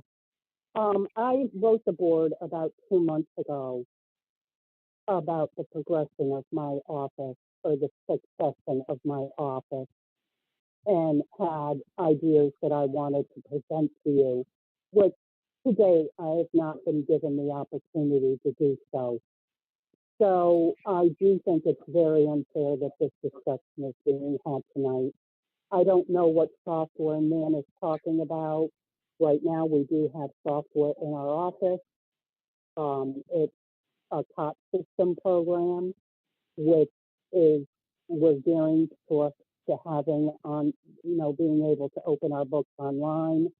But I'm trying to protect attorneys and title searchers and title insurance people by wanting to have a clear 40-year path into the records, which are the requirements of a title researcher. So I'm not quite sure what I'm talking about. This is something my office has been working on since 2012. It takes a long time to do it. And there's a huge amount of expense that goes along with it. We've all known since November that I was going to retire. I have asked to have this discussion with you all. It never seems to get on the agenda, and I had hoped to present an idea with a clear succession to my office where maybe the wages wouldn't have to be impacted. Because you have somebody, to have somebody come off the street that has no idea what goes into a town clerk's office, there would be a drastic distinction in the wage amount. However, my hopes are hoping for somebody who does have historical knowledge, who we're not hiring clear across the country, that has absolutely no knowledge of this town, no knowledge of municipal government, or Vermont statutes. So, if you all have not taken the time to reach out to me, where I have reached out to you on more than one occasion. Bonnie, I'll take full responsibility. When I took the chair, I was most concerned about the budget and getting things in order so that we could hear from people. And I thought your discussion was a bigger issue that needed more time. So I have you on for next week, if that's convenient for you. Then this it is convenient for me. This is what I was mentally preparing for as I heard rumors. And Martha, this is no reflection on you, but it's a reflection on where discussions are held and not disseminated to department heads. But because through the rumor mill, I heard that the 10th was going to be the night for me to discuss. I think, in all fairness to my office, yes, the placeholders on both wages, because if you do want to change the hours in the assistant clerk's office, you will have to have a vote of the town. And it's not simply that you can undo it. It is a binding vote at a town meeting. So I think you have to put in a little more thought than just looking at numbers and looking to reduce things. Thank you. And so you're on the agenda for next week. Aaron? Thank you. You're welcome. If it's going to take half an hour for us to just put a possible cut on the list, then we probably should take a different approach to, if we're really serious about cutting $200,000 off this budget. And I don't know what that other approach is, but there's no we don't have the 20 hours we would need to go through the budget and find a $10 here and there. One way to do it would be to cut all non-salaried items a fixed amount, 5 or 6% would do it. That we could just do that, and then now everybody would feel the same 5-6% pain, and we'd have $200,000 less in the budget. That's just a thought, but I don't see how this is going to work practically as trying to get this done if we're going to take half an hour to just talk about every item. Well, I would just suggest that this was a difficult particular office to talk about because of the way it was presented. So we've now got 4 people with their hands up, and I think we need to get through this as quickly as possible. So I'll call on people, but please, as quickly as you can. Joyce, please tell me what you have to offer. So my question is, this is not a budget conversation that I feel I need to be involved with because I'm not getting numbers to put in here. So my question is, do you need me to stay? I'm cutting costs if I leave now. That's a very good point. I do have a question that I was waiting to ask you. It's about page 18 on the packet. It's the library, it's the apportionments or whatever you call them, the not apportionments, appropriations. The monetary articles? Yeah, I was looking at the library and the Windsor Mentors, and I sent Miranda a message this afternoon, but I think I missed her.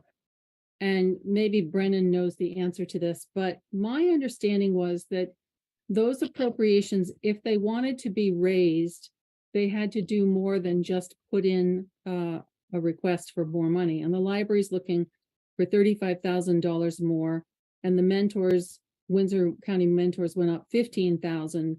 And I know last year I raised the question why the library didn't come and make a request, because they were going up that year as well. So I'm wondering if anybody can tell me why we haven't heard any request for change of the appropriation amount, because that's a lot of money. They've petitioned legal petition. Does Bonnie know this? Because I think they go to her. I have the three petitions or copies of the three petitions for the three that have had rate changes. Bonnie did share with me. And then Martha. Yes. Martha. Barney. I am here. The Windsor County Mentors are putting together a petition, and Lucinda, yes, has a petition that she is still having filled out and signed down at the library. So those petitions are not in yet, but I understand they're coming in. I received another petition today, which I put into Brennan's mailbox, so Miranda or Brennan should pick that up tomorrow, but it's not a monetary petition. So that you do have petitions for the library and Windsor County Mentors? Not yet, but I do know they're coming in. Okay. Well, that's just something I throw out there because I'm wondering about it. And then I want to talk, as long as Joyce is still here, about the listers amount. And I know this is going to be another fairly lengthy discussion, but maybe we can get through it. Here's what I'm thinking. The listers, just in terms of a accounting sort of process, it seems to me messy to say we're going to have a salary for directors, just I'm using words, labels, and then a salary amount for assistants to directors, and then just draw from that assistant salary, even though there's no one there. That to me seems like a messy kind of accounting process, but I'm no accountant. But it also seems to me that with no assistant, that there is, and obviously work that still has to be done, the listers are looking for some higher salary level to cover the time that they're spending. And so I'm just wondering if it's reasonable to take that line item that was for the assistants, $27,000 or whatever, and put it on the listers, knowing that with two listers, that's going to mean a salary of $9,000 each. So I throw that out for consideration. And I asked Joyce if she can tell us, while we're considering it, what that would mean in terms of, I know we're talking about going down and that would be going up, but what would it mean? So, board members, any thoughts?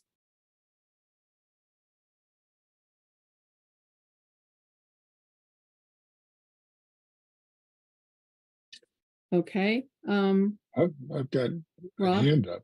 Oh, where? Maybe I'm hiding somewhere, but anyways, what about oversight? Do we have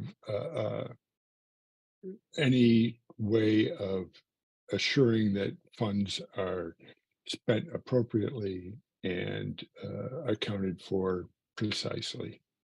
If we do that, Right. My thought was that it's a salary increase. And we Is don't there- monitor what people are doing now. who Rob? their job performance reviews that are supposed to happen with an elected official, we have no oversight whatsoever. There's no review that happens that could have any effect. The trustworthy people, probably yes, but as far as financial policy, that seems to be very poor. Any other thoughts from the board? Mary? You're on mute. Sorry, I agree with Rob, and I think it's a very difficult situation because there will be a lot of work to do. But I don't think we can, I'm not sure how we can fix it by increasing the listers. It's really a stipend line. I think that's what you're suggesting. Mhm. I don't think that's going to correct this. It's not going to correct the overall budget problem, but in terms of workload. That's not what I meant. Oh. I don't think it's going to correct the confusion and the lack of accountability, as Rob says, with with the assistant. There'll be a number of hours, there'll be what was done, there'll be evaluation, and it's just not done for elected officials. So, I just think they're different purposes to those line items. Okay. Charlotte Metcalf, you've disappeared. If you have a quick comment. Marcia, thank you. Not about this particular subject. I just did want to say another piece about the town clerk's office when and if that's appropriate sometime, unless you want me just to say it right now. One sentence? Well, I'll try to make it one sentence. Okay. I have had probably more transactions in this town than many, many, many people. I have bought 5 farms. I have had several conservation easement projects. I have gone after all that to Bonnie and said, I need to know about a particular parcel and a particular fact. And she has said, Charlotte, I can't give you that. It's too complicated just to pull it out of all the documents that we have. However, within the same day, she sent me an email that listed every transaction that had the name Metcalf on it, historically, including the Metcalfs that were the first farmers here. So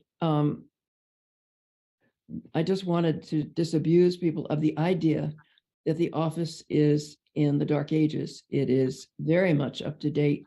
And anytime I have gone to that office to get anything, yes, I've enjoyed standing there and talking to Bonnie or Judy and asking for information, but I also had it in a timely way and it is fully automated and I have been so impressed. Thank you.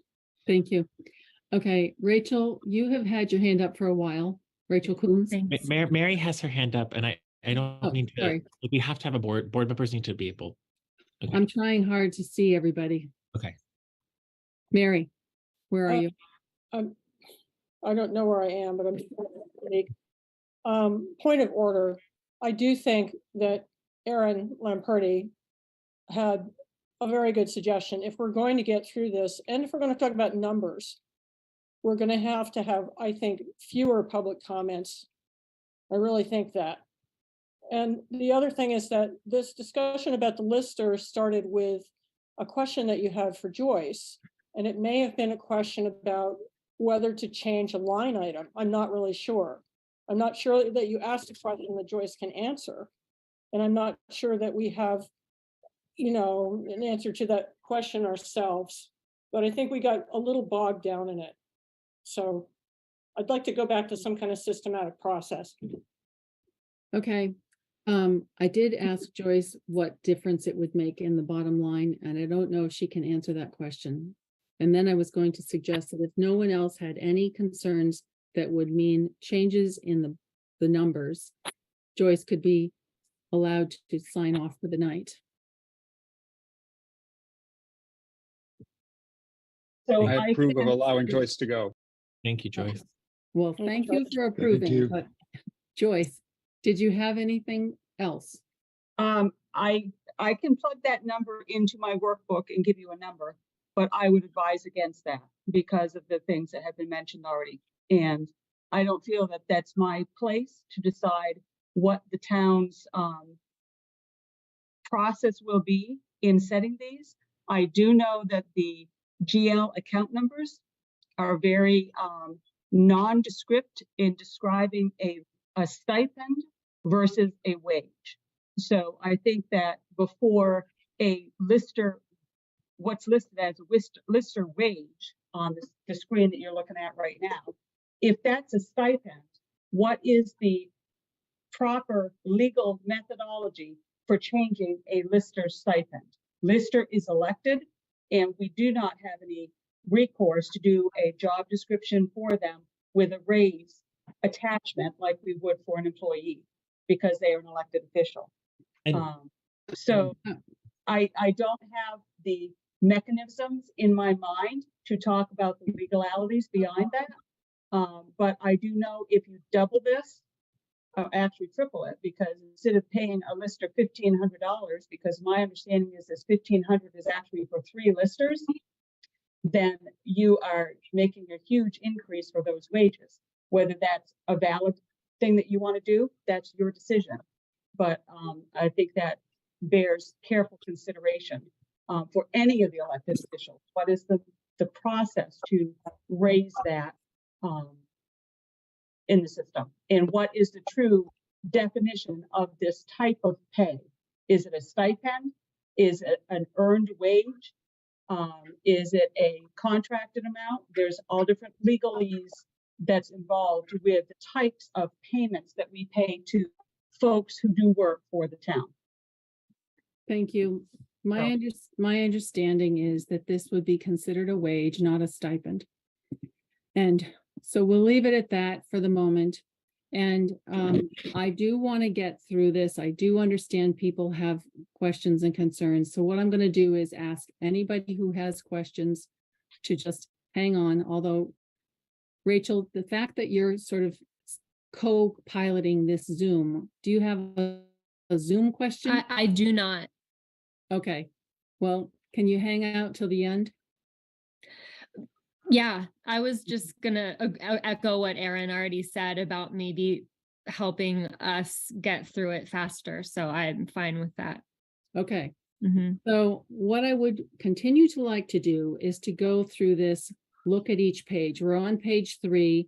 If Joyce is leaving, would somebody else do the sharing? And then we'll just look down these. Someone else want to share? Aaron, do you want to do that? Go ahead. Wait, let me make him co-host then. Okay. Yes, I will need to be co-host or something. And I will hang out until somebody else is on there just to make sure. And please do give me notes to add in and subtract out like you did last time. And I will make sure all included with a note for the next presentation. You'll have them tomorrow. Thanks, Joyce. Okay. Thank you very much. You're co. Okay, Aaron. Whoa. All right. Can you make it a tad smaller? Oh, can I make it smaller? Control. Yeah, there you go. Yes. Okay, what page were we on? This we were on page We were on 2 page or something. Three, I think. We've done that one. We've done that one. We didn't. Right Is there there. anything about finance? Yeah. I skipped down to listers because Joyce was here. So Right. we went through the town clerk, now the finance department. Is there anything there that we want to look at? I don't think so. Does anybody else have an issue? Nope. Okay, page 3. General Administration, Board of Listers, Planning Department. Board members, any issues? Any suggestions for cutting? What about professionalists? Oh, we have to do that.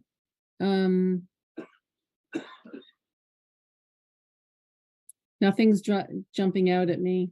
Oh, wait a minute. Can you go back up to under General Administration? We need the website support, do we? Right? I think so. And That's only $600. Oh, I'm sorry. I was looking at the server. The 40,000. We need that. Okay. $600 is our stalwart WordPress website. Yeah, I think that's affordable. Mm-hmm. Maybe not a good bargain. Okay. Nothing on there for me. Anybody else? No. Page 4, please. Okay. One question that I had, I think I saw a line item. It was on maybe page 10 of the packet. There was $8,000 for Huntley line marking. And I sort of thought that was going to be something folded into the duties of the assistant director. You still need the materials for line marking. So you think it's 8,000 for materials? It is a big increase from last year. I think you might be right that might be to contract for the line of marking, because I remember there was controversy about who was doing it. But I guess I don't really, we'd need Chris and or Bree to give us any facts about that, I think. Can we ask Bree quickly? What do you know about $8,000 for line marking? Is it something that's going to be picked up by the assistant? Is she here? She's here, but line marking is also I would caution that to become a duty of the assistant, because it's part of the duties of another job in another department. Okay, but it still has its own line item, so that's why I'm questioning it. Sure. All right, well, we can't get an answer right now. Anything else on this page? You can stick it on your list if you want to. I'm not sure how we're gonna get more information about it. Yeah, I think the new position also probably has to be on the list too. Bree is trying to connect. Oh, get our attention. Yeah. She's having trouble getting her mic to work. Okay.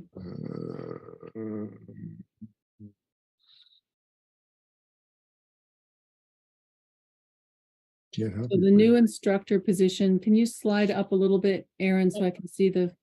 Yeah, assistant position, right? The rec assistant, yeah. That's here. It's 41,000, so 42,000 plus benefits. Unfortunately, I have the chat open, and Bree says 5K of that line, I guess the lining can come out for the setup from the contractor. So that could be reduced 5,000. It sounds like what she's... The Huntley, okay. $5,000 for Huntley lines. I would, okay, yeah. Yep. Yeah, I'm not sure how to turn this off, Roger, so I could turn off.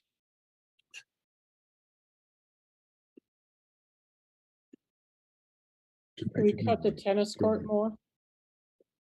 Even though it was in our capital? Well, I mean, I think that's a good point, Mary, because we planned for $40,000, but we know we're going to have to close it because we can't, it's a total repair. It's just postponing how much more money you'll need to do next year. Right. But it doesn't materially change what will happen to the tennis courts. They're closed no matter what we put in there. Because And why aren't we thinking about repairing the tennis courts with ARPA money?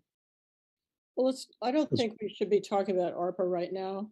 Can we leave that out? Exactly. Out of order. This is our normal budget. This is not an ARPA discussion.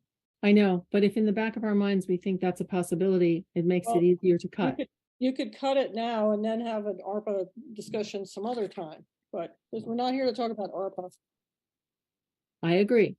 We're talking about this line item. So okay. Well, what if are we talking about cutting it by half altogether? Why don't we cut it back to 10,200? Like, we'll cut it down to 10,000. So cut 30,000 from it. Just as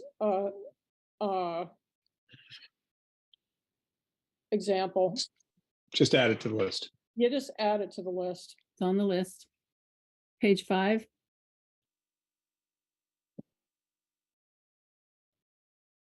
Okay, anything about the public safety facility?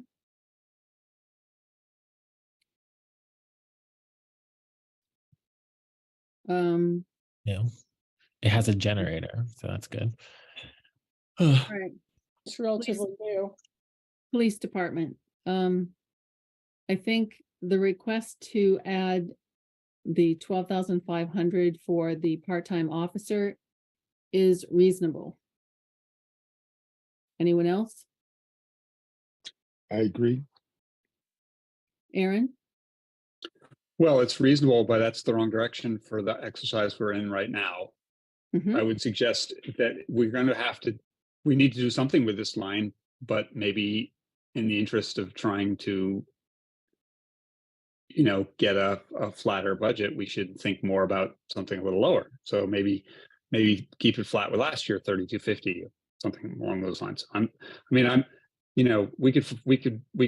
We could also just say, let's put to 11.5% budget in front of the voters. I mean, we don't have to go through this exercise. Right. It'll be higher by the time we get done adding things. That's what we seem to be doing instead of taking them down. So I don't really know what we're doing here. If you want to add to this line. Well, we can do any of those things. What we're doing is going through this quickly to see if we can get more things on this list. But while we're here, Joyce asked these 2 questions in pink. So I'd like to know, are you interested in putting them back in? I am. I think it's reasonable that petroleum products are up and we need to add that.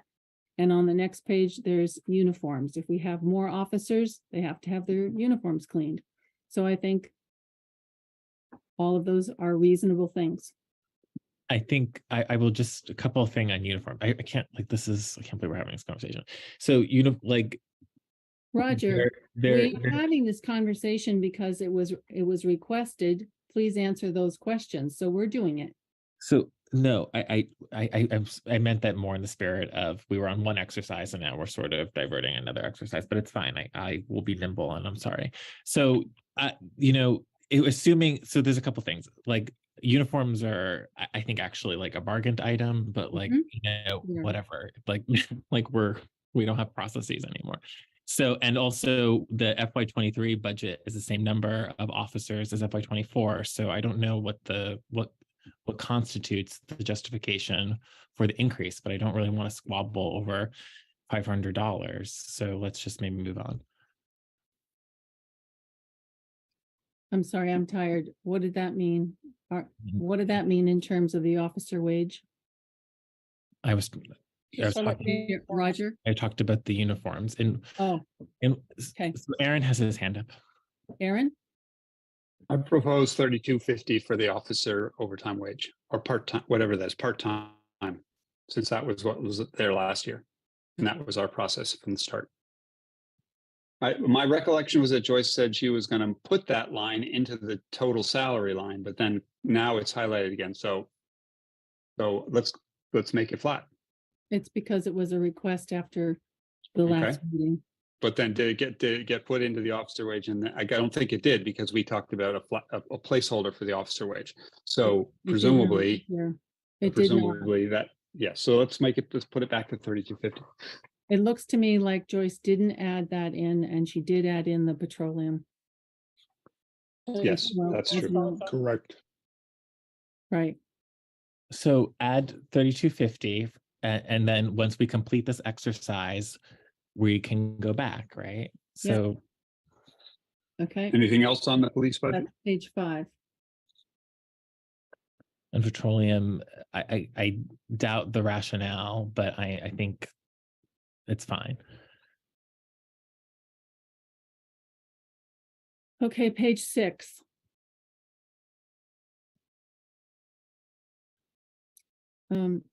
Stuart, we're going to take questions at the end from the public. We're trying to get through the pages. I see you waving. Omer, I know people are waiting. Okay. Anyone on this page have any ideas about things to cut or reduce? No.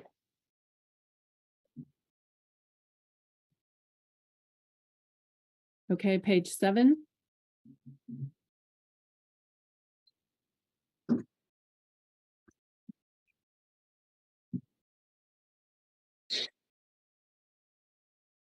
I mean, this is I'm so upset because I find that we're just going back to that it's like that 2018, 2019 era where the way that we make cuts is to these reserve funds. And we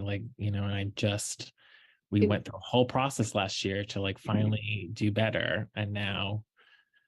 Well, we have to do something. So we're looking at them. Mary? I don't think we haven't cut any reserve funds. Okay, so. good. Sorry. The tennis courts, we did cut that. The tennis court, you're right. Go back to 7, please. Yeah. This is fine. I don't see any cuts there personally. Okay. Just, I know it might not be great, but what about taking $10,000 off fund number 6? Right, a reserve fund. I knew. See, but this is how it happens. That's all. This is how it happens. Well,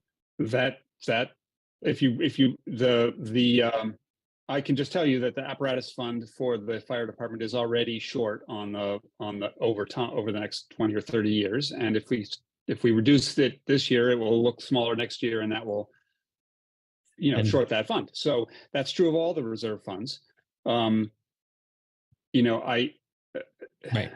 It is. The tennis courts is sort of exceptional because it's a one-time thing that's immediate, and we're talking about it in a sort of a much shorter time frame. You take a long-term capital budget, you cut it, and then you're short. And okay, Aaron. I don't know what to say about that. Page 8. We're in public works. And I think Chris made a lot of cuts. I mean, the capital plan that we saw had more contributions than what he had proposed. And so I don't see anything. Okay. Yeah, no, I think this budget seems pretty spare in some ways. Page 9.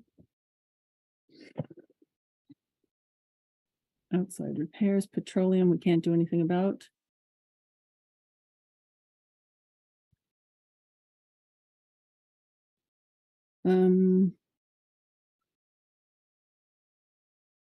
Okay.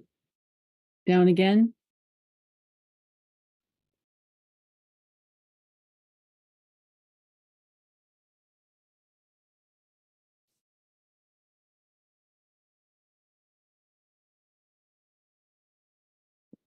Next page.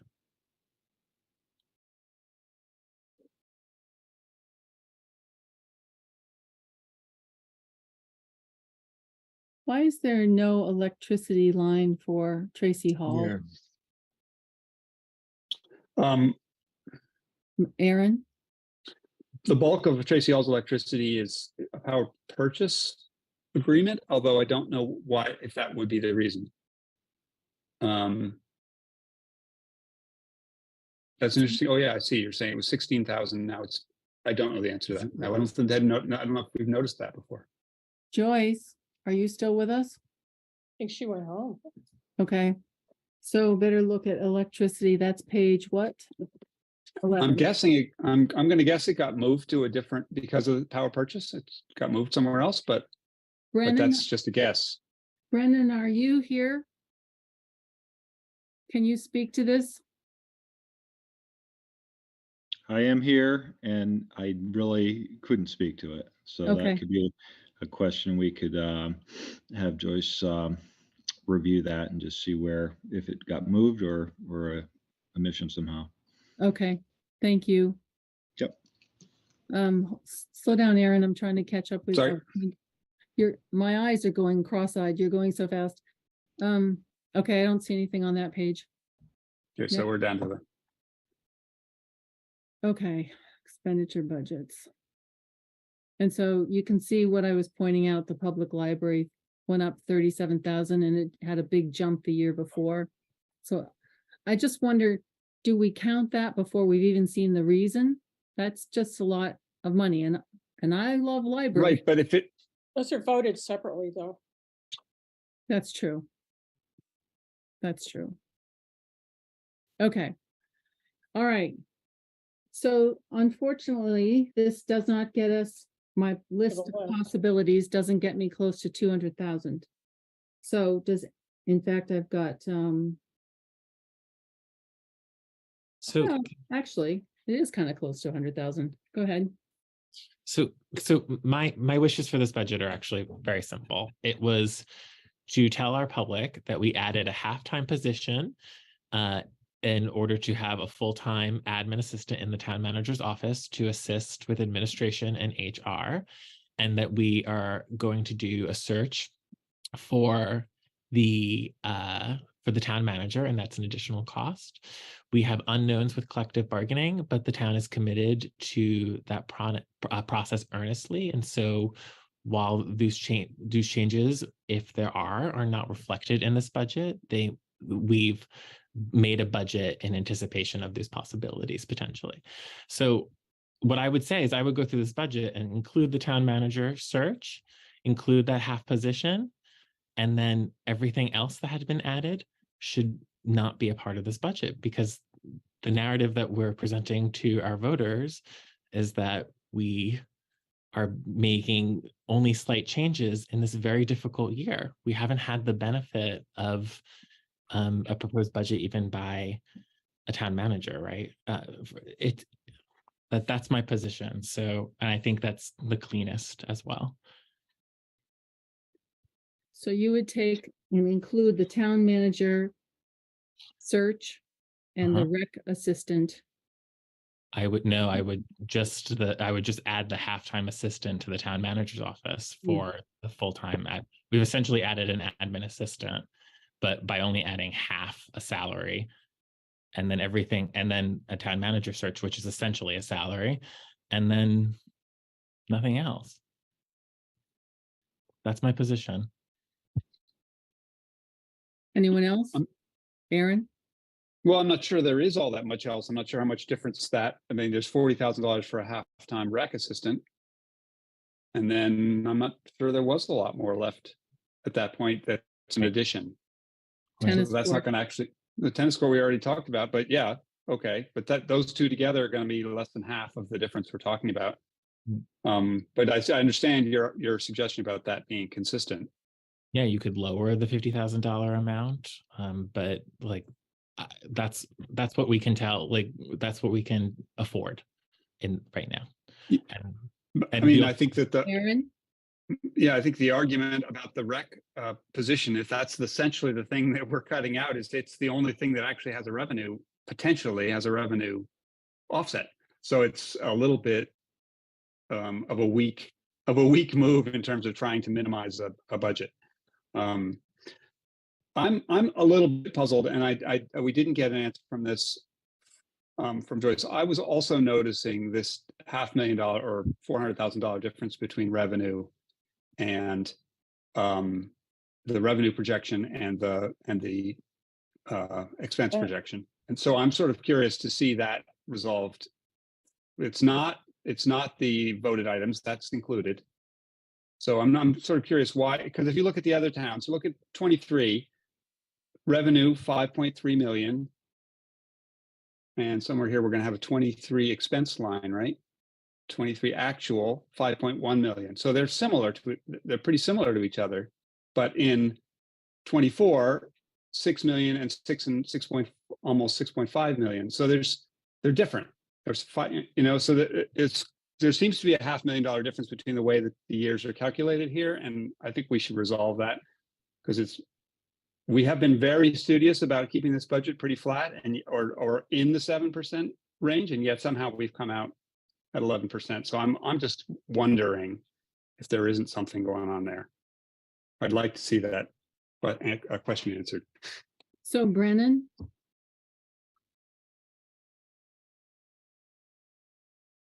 Brennan, I'm wondering if we can get an answer about that from Joyce by tomorrow. Yep, I can put that on the top of the list of what discussion we had and what questions were asked. Okay. I think she heard that question earlier from Pam as well. Right. Okay, any board member comments other than those? No? Okay, let's take some comments from people who've been waiting patiently. I think, Omer, you were first. Thank you, Marcia. Omer Tryman, 236 Main Street. I think it's been clear, and Roger framed this very well, and it's a very appropriate concern that the budget is increasing, and both Aaron and Roger have been tackling this.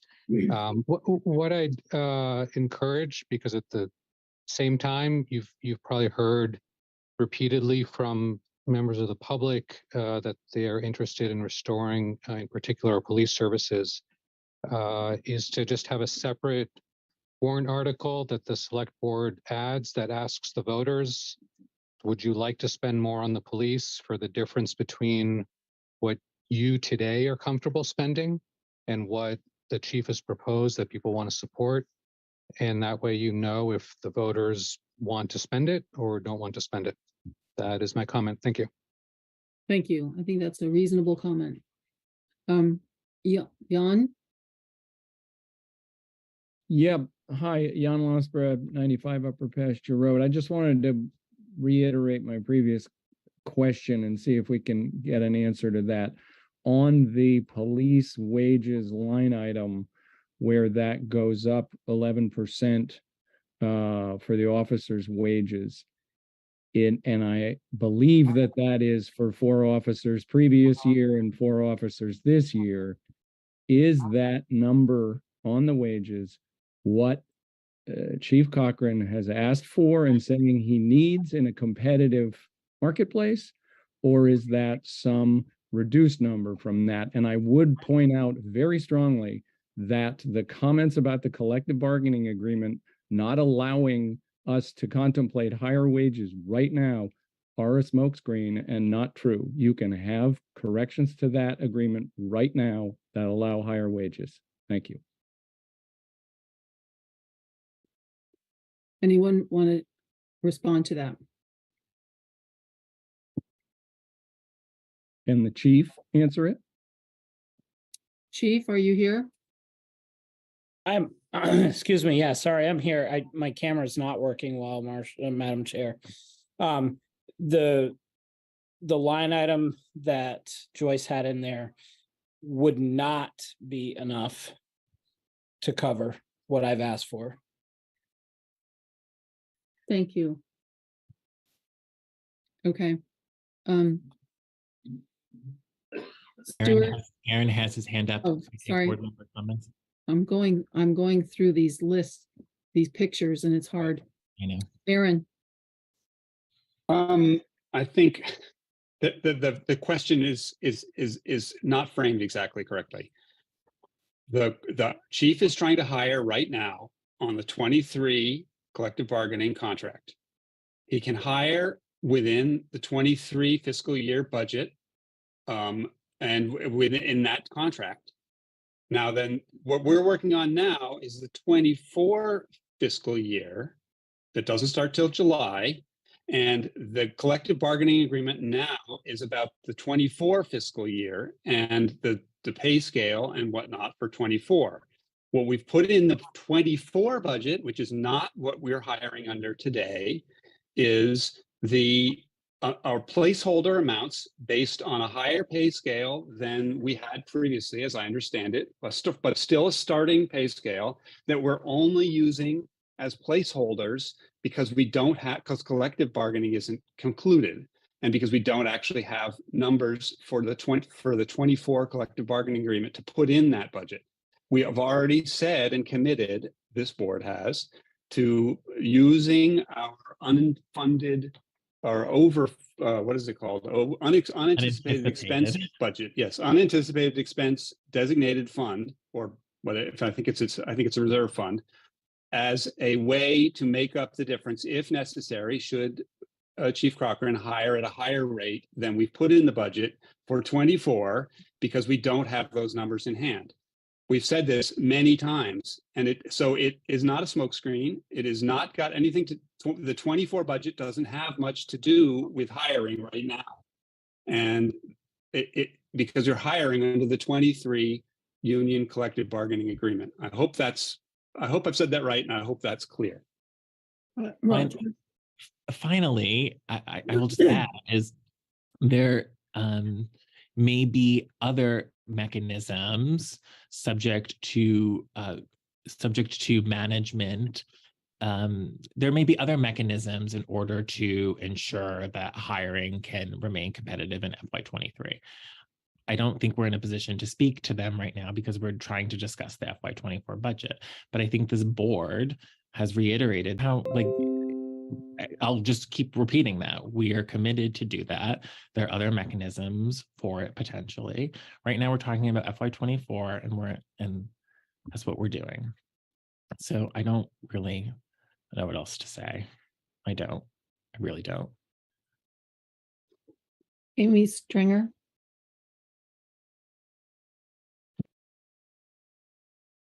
Hi, Amy Stringer, 95 Upper Pasture Road, Norwich. I am having a difficult time understanding the rationale behind not increasing the police budget to what Chief Cochran wants.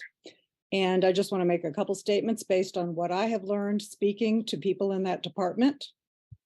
The community safety officer is not a position that the chief is trying to add. This position was created and agreed upon by former Chief Keeling, Rod Francis, and the union in October of 2021. The current select board has voted to either defund or cut that position. Number two, the select board needs to stop using the union contract as an excuse. Side agreements can be proposed and negotiated at any time during the life of the contract. And do you really think that if the town offered the union more money, that they would turn it down? And number three, most importantly, the town stands to lose the 3 people we have left if this disrespect continues much longer. The chief and Anna could find jobs tomorrow that would pay more than they're making now. It's an insult to our essential workers. Thank you. Thank you, Amy. I have a question, Madam Chair. Roger. Can Ms. Stringer share the source of her information on what she considers the source of her information? I didn't ask that person for permission to share that, so I don't feel comfortable sharing that right now, Roger. Thank you. Stuart, do you have you've spoken a couple of times, so can you make it quick? There are two things that I think may have been left out. When we talk about, I didn't see anything in the budget for the bridge. And there was another thing that appeared to be left out as well that was concerning. I'll come back to it in a minute. I'd like to comment on the discussion regarding the police. I do think it's insulting to not accommodate and follow through on what has been promised to the police chief. It really is important that we pay competitive wages.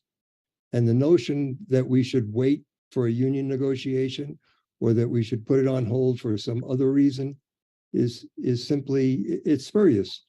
You know, it makes no sense from a practical point of view. It makes no sense from a legal point of view. It makes no sense, period. End of story. The chief needs to have his budget approved. You should do it now. And the notion that this needs to wait is just, I got a few more adjectives, but I'll save it for another time. So thanks very much. Thank you. The bridge, I'll just say, is in there. I asked specifically when we were talking with Chris Kaufman about whether we were prepared to act. And there's $100,000 being added to the bridge fund. So it's my understanding, and I asked specifically, what if another bridge fails? And he said that we had enough money. So I'm expecting that to be true. That's great. So, Marcia, just one follow-up. I forgot to mention, and maybe it's in the budget, but I'd like to know what is in there for failing burners at Tracy Hall. What's in there for future redevelopment of Tracy Hall? Is there some money that's been set aside to refurbish, tear down, or do something with Tracy Hall and with the heating and ventilating system? Because we've been told by ARC that our heating and ventilating system is ready for replacement, and they've recommended that it should be replaced. Mm-hmm. And we have been talking about that, Stuart, and we're waiting for a report from Living Buildings, and it's going to be probably a full agenda item one day, what we're going to do with Tracy Hall. But is it in the budget? No, because we don't know what we're going to do with Tracy Hall yet. And we also have some ARPA money. So it just isn't in there. Great. We do, of course, have emergency funds. Now, let's see, I'm trying to figure out who's next. I think it was, well, it might be Manu. Go ahead. Thank you, Manu Tesone, 428 Hawkpine. Also, about the police budget, I think it's clear and normal in a community our size that there are differences of opinion. The majority of this select board at this point is clear what their position is.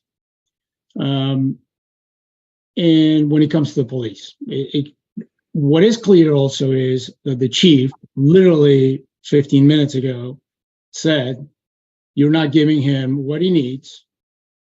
And so let's not continue to state that you're committed to giving him what he needs, because he literally just said you're not giving him what he needs. So what I would like to hear from the members of the select board is, where do you stand on the question of adding a separate article for the difference between what the majority of this select board is clearly willing to give the department and what the chief has asked for? Thank you. Well, I'd be willing to do that. I don't know if anyone else wants to answer the question. It wouldn't be legal, Marcia. Like, you would have to get legal advice, but like more articles are very specifically say that the voters wouldn't be able to have that authority to petition for that kind of article.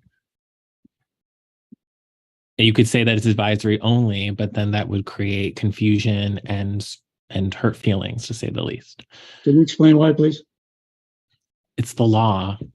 What is the law exactly? Tell us exactly why it is. Madam Chair, can we move on?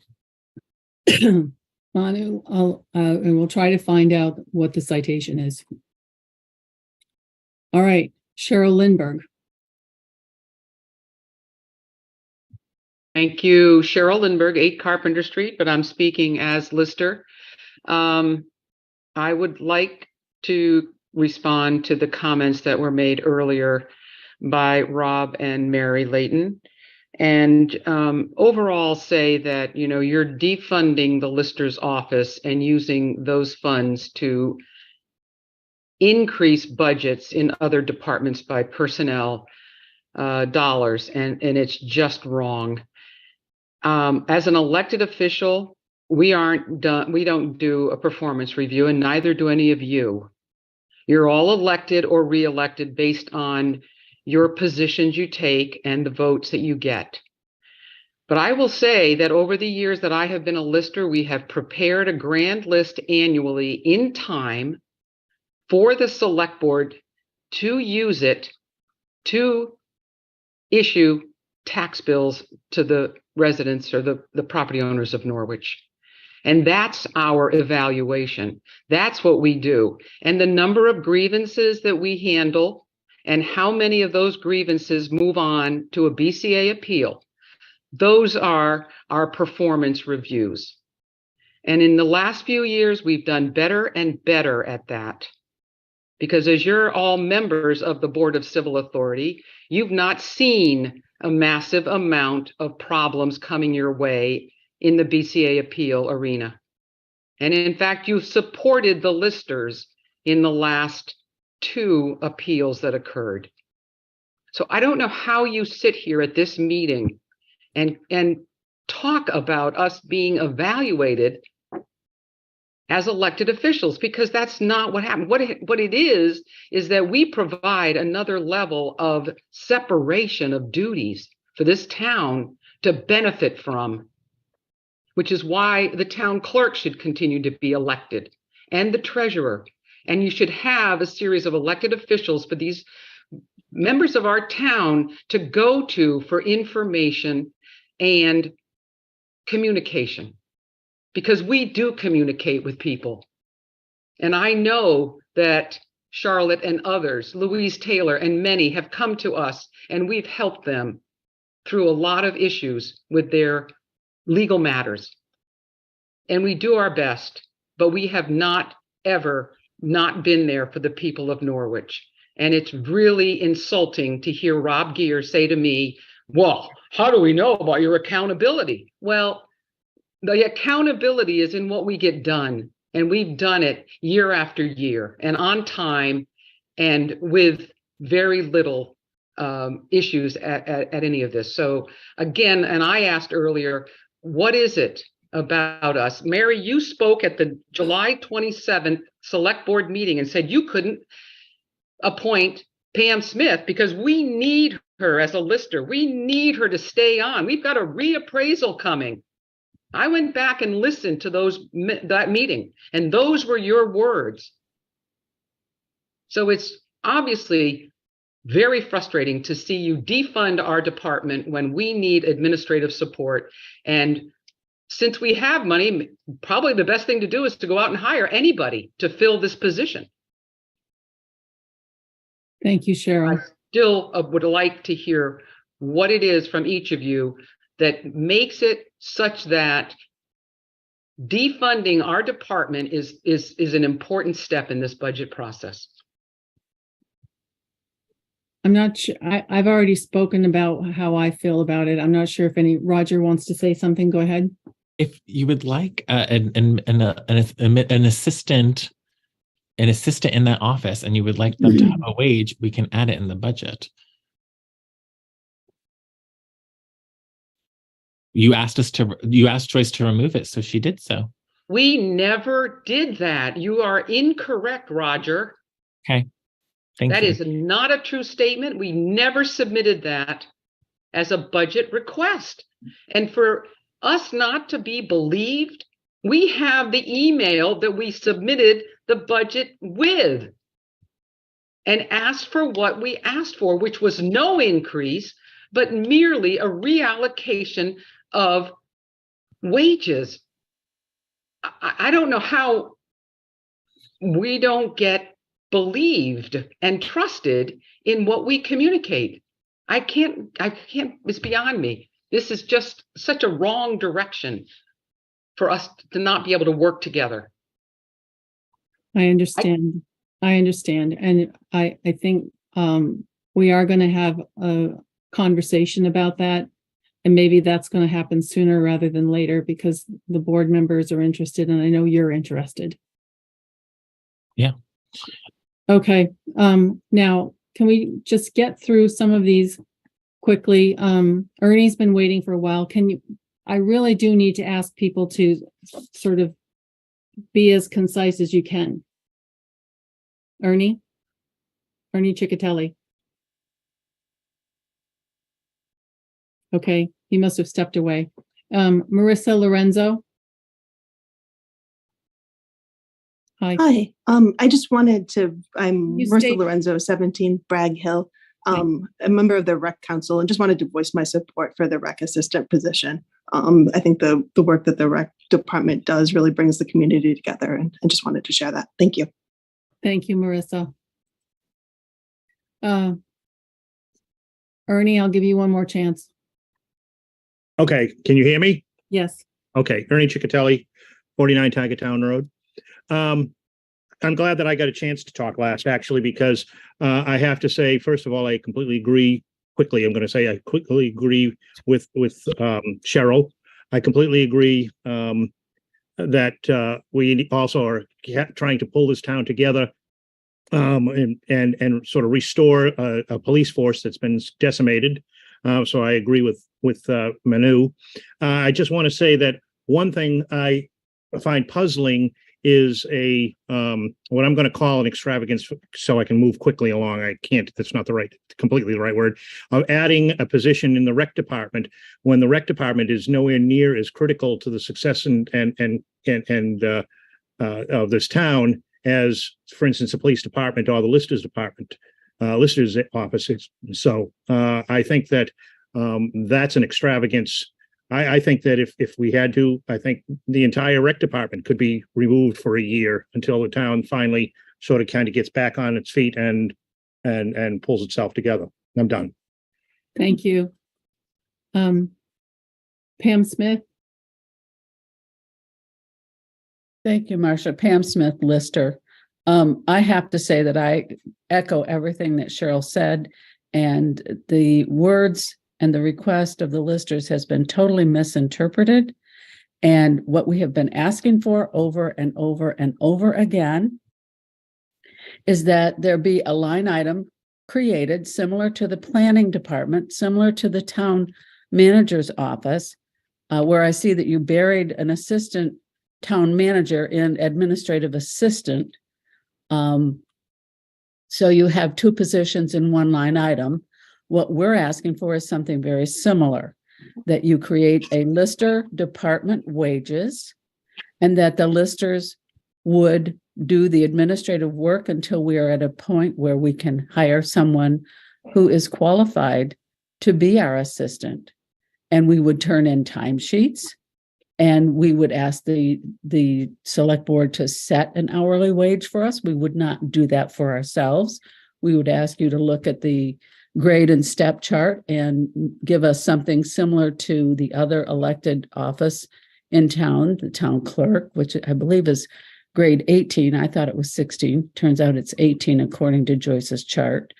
So we're asking you to treat us as you're treating the town manager's office, as you're treating the planning department.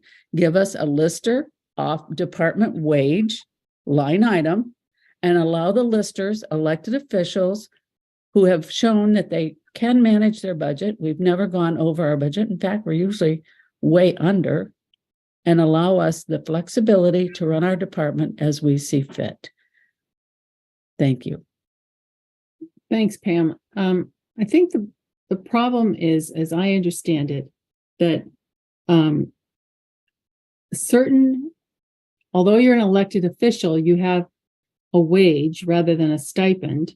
And the wage belongs to that line item, and it's almost like an exempt position. The select board can't tell you how many hours a week to work. You just do the work for the money, which is why I was suggesting that the more logical approach would be to raise the wage of the listers. And that's the amount that you get, and then it's exempt. But the listers have been hourly historically. So I don't understand the lost because confusion. well, just because things are done historically doesn't necessarily mean that they're correct. Look at the VLCT report. Okay. Hundreds of towns in this state pay their listers hourly. Okay. They're not all stipend. Okay. There's a mix, I'm but trying they're to- mostly hourly. Okay. Thank you. All right. Linda Cook. Do you Linda have any- Cook, yeah. Yeah. Linda, can you hear us? *9, *6. All right, can you hear me now? Yes. Okay. Well, Linda in Cook listening and to your stuff- address. I'm sorry, 147 River Road. Thank you. I wonder, number one, if it's time for the town to do another forensic audit to find out what funds are in the right spots, wrong spots, and what the accounting is. We've heard about surpluses. We've heard about deficits. We should be able to come up with a clear plan of what the numbers are. And I would love if Joyce or whoever. The second question was, what are the steps that either Wade has to go through or the select board has to go through to use dollars available to fund the police department? I hear there are dollars there in budgets. What steps would have to be done to have that done? And would there be a loss somewhere else in their budget? Thank you. I don't have an answer for you right now. Stuart? Okay, thank you. Stuart, can you? Hi, once again. Short, very short. Hi, once again, Stuart Richards. Thanks for hearing me. I want to return to what Manu suggested and also what Jan Laspier suggested. I think it's important that the select board actually go on record by creating a warrant, regardless of whether it mandates that we pay proper wages, competitive wages, or whether it simply suggests that. I think it's important that the select board weigh in and allow the town to make this decision as to whether they want to support the current police chief and the current police force. So, and I really would like them to answer the question tonight, because there is time for a warrant to be placed by the public. There also is time for there to be a special town meeting, as costly as that might be, for the town to weigh in. So it really is the select board's decision as to whether they are going to exert their influence, or whether they're going to step aside and allow the public to place a warrant for either a special town meeting or a warrant on the current the current election. So would you allow, Marcia, would you allow the select board to weigh in on their feelings as to whether they will place a warrant or not? Well, you're asking for a poll on something that I think we need to have a little clarity about how that would be phrased. I agree with you that this question comes up over and over again. It's the elephant on the table, and I think we do somehow need to hear from the public, what are they willing to pay for? And, you know, they voted for this board, and this board is putting together a budget. That budget is going to go on the warrant for sure, and people can vote for it to approve it or not. It still begs the question what people in town want to pay for in terms of the police. But I don't know the answer to that question, and I think we would need to have some more clarity. Roger. Marcia, where are we in this conversation, if I may? Is it point of order am I supposed to ask for?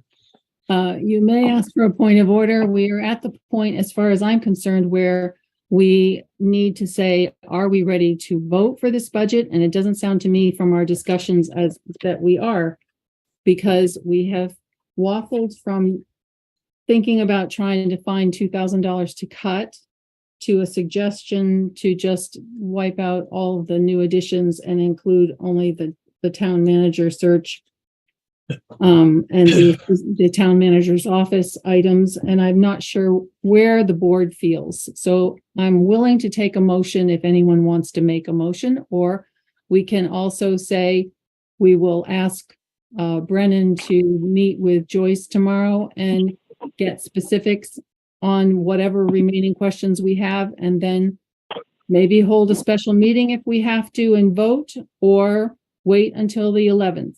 But the 11th is our drop dead deadline.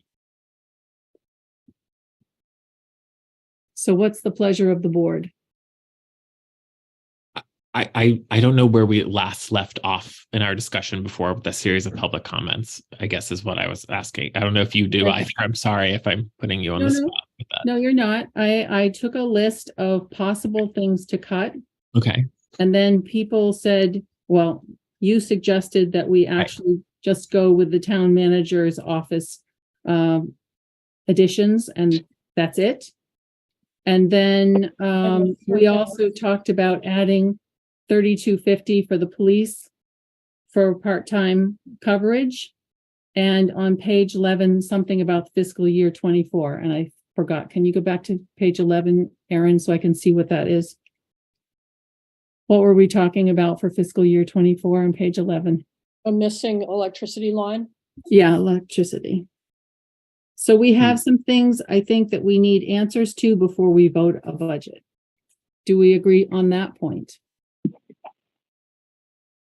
Well, yes, but yes, but also, so with the, I guess what Aaron was trying to do, what I heard from Aaron's comment was that if we were to sort of go with that suggestion of, adding to the budget only in sort of the town manager's office, whether it be for a half-time position or it's recruitment, the logic is like we're adding money to that this year because obviously stable leadership from the top is the most important thing, right? So that would be like one rationale. And so we're looking at that's only, I don't know what the cuts were because we're like where are we at in terms of that? What are the savings, so to speak?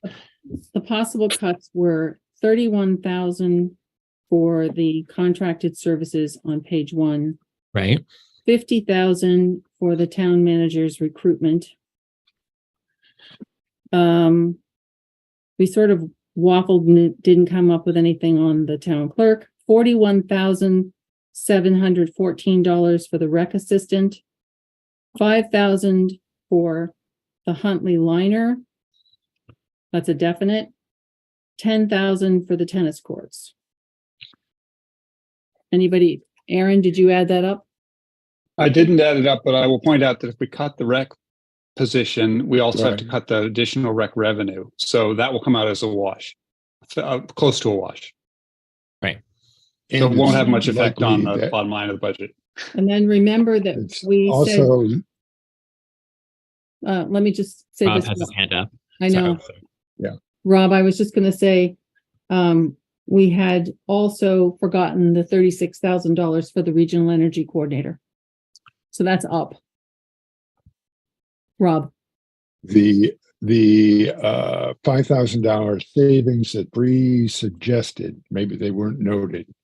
So it I doesn't did make any note difference, those. but that would probably have been work that was put onto the part-time rec assistant and might need to come out of a budget again, be budgeted.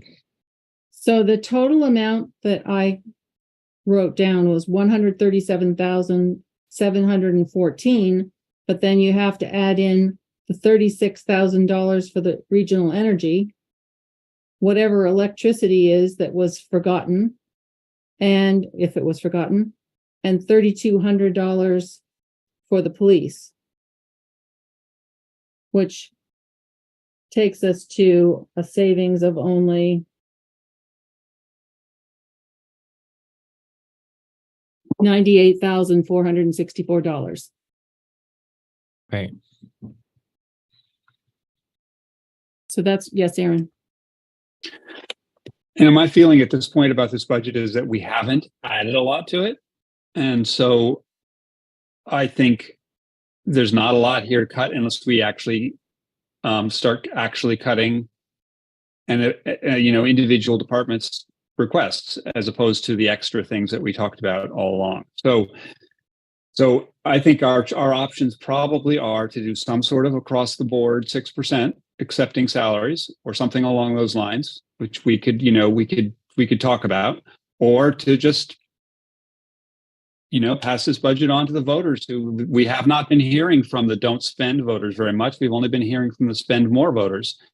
Maybe that's what the town really wants. I mean, where are all our don't spend voters? I suspect they will come out when we try to do an 12.5% increase, but where are they? So speak up, people. And it will be a lot more next year because we haven't seen the results of bargaining. So I mean, I don't know. This is where we are, January 4th, but this is not. These are increases. Yeah, they're big increases. And well, so right now, we know that we have to add back the police if there's any electricity cost that was missed, the 36,000 for the regional energy coordinator, and then the lister's assistant. They're saying that they did not ask for that to be removed. Now that begs the question if whether they can tap that money for themselves, but if they can get an assistant, they want an assistant apparently. So that would mean putting that money back. So that would be, what was that, 27,000? We're going in the wrong direction. I know, but. Yeah, no, I understand. I'm just saying that's why I'm saying it doesn't look like we have, any big hunks of fat to cut off of here. So I think we either have to sort of accept that this is where we're at and see if the voters want to pay for it, or we have to do something across the board because, there's not any big obvious things. So that's how it seems to me. All right, so that would be adding back in $66,250 without knowing what the electricity is. And I sort of think Aaron's idea is best to just present it to the voters and say, do you want to pay for that? Anyone else? I don't know if Roger? I don't know if I can vote for this budget. Like, I don't know. I need to, this is going to come back to us. Is that right? One last time. Okay. It's going to have to, but all right. So let's do this. Oh God.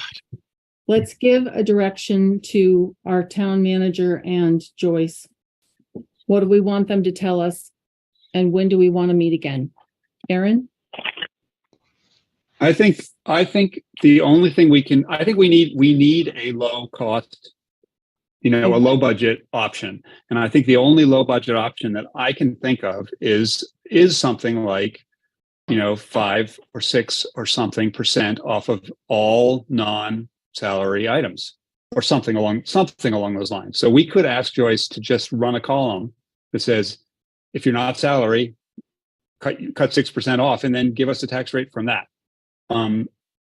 That seems to me like, something that at this point in the process, we don't have any time to go trying to find a couple $100,000. So I think, in the interests of trying to have a trimmer budget to consider, unless someone has another idea, I don't see it. I want to see I might want to see what that looks like. Can I ask a question? What is the possible collective bargaining impact if we said no step increases for 24? Oh boy. You can't not have step increases. But you can not have a cost of living increase. You could for I don't know the answer to that question, but I don't know the answer to that question right now. Okay.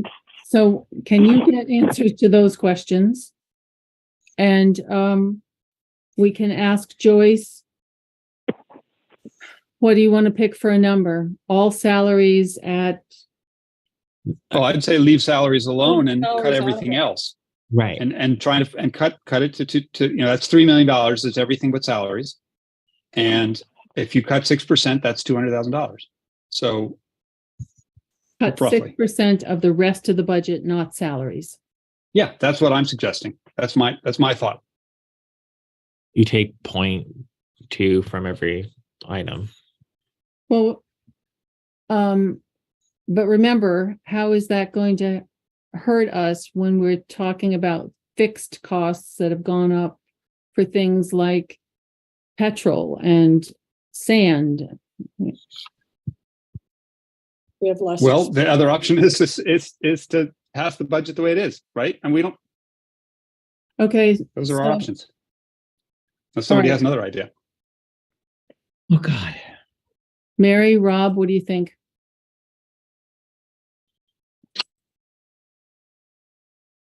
I'm a senior citizen on a fixed income, and 10% or 11% is slightly painful, but I'm willing to let the voters shoot it down or let it pass. Okay. Mary? I've appreciated our struggles to try to reduce it. I think it's a big increase, but I would let the voters decide. I agree with that too. Aaron. One more thought is 12% increase on this budget is, only a small fraction of the actual increase in next year, in the coming tax year for residents of Norwich. So, because the school budget's going to increase probably more than that, right? Isn't that what we've heard? So I don't know what to think about it, but I don't think we should be I just am feeling that we shouldn't be cavalier about just passing on a 12% increase, and even if this is only whatever fraction of the tax bill this is. I think we need to think about a trimmer option, whatever that's going to be. I don't know. I don't, Okay. and just to be clear, I think your point, Marcia, about, is Aaron's, suggestion of directing Joyce to go through and, trim 6%, is that sound budgeting, or is that a good principle? What will happen next year? Like, I think you're right. Like, absolutely. No, it's not sound. Absolutely. But I mean, I think this has been an unusually difficult year. I don't feel like we entered into this budgeting process with a full toolkit. I think everyone who has worked on this has put in a lot of effort, but I think you would be doing that method to make up for, the fact that we didn't have all of our tools to get to. If we had, last year we gave a number, right? And we arrived at it through our management, we have given the directive to management and they had arrived at it. And this year we don't have that benefit. And so, I know, so I don't know. I would have liked to come in at 9. And I think if we had maybe started with that directive, it might have been more possible, but we're on a different path. So I do think we should run it and have it and see it. And then we'll go from there. So you're saying run a budget, reducing everything by 6%. Yeah. Or you could say reduce everything to an 8 or 9%, so that it's an 8 or 9% tax rate. Right. But that's about $200,000. So I think we already arrived at that, which is about 6% of the non-salary items. So to get a 9% tax rate. Increase. The tax rate's another whole shebang. I actually have the question. My hand has been raised. Yes, I've seen it, Bonnie. I'm just let us just get through this. This is well, it has directly to do with that. Okay. Just one second, because it has a direct impact. okay, 1 second. So what I'm understanding is we're going to ask for those things that we talked about, and please correct me if I'm wrong. The part-time police amount, $32.50, the electricity if it's missing, the $36,000 for a regional energy coordinator, and the $27,000 for the listers. Are we doing that? Add those in. Then reduce everything by 6% and see what it is.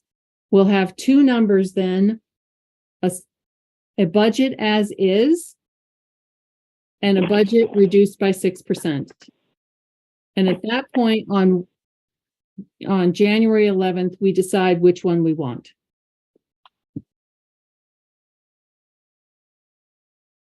That's about it. That's what we can do, I think. Okay. Anyone else? Rob? Yeah, that's fine. Okay. And then Aaron, Roger, I'll get to you in just 1 minute, Bonnie. Aaron, Roger. Yeah, that salary line for the listers, it's gonna go back on its original line, right? You're not talking Right. about. Yeah. Right. Yeah, I think I don't really see what else we can do.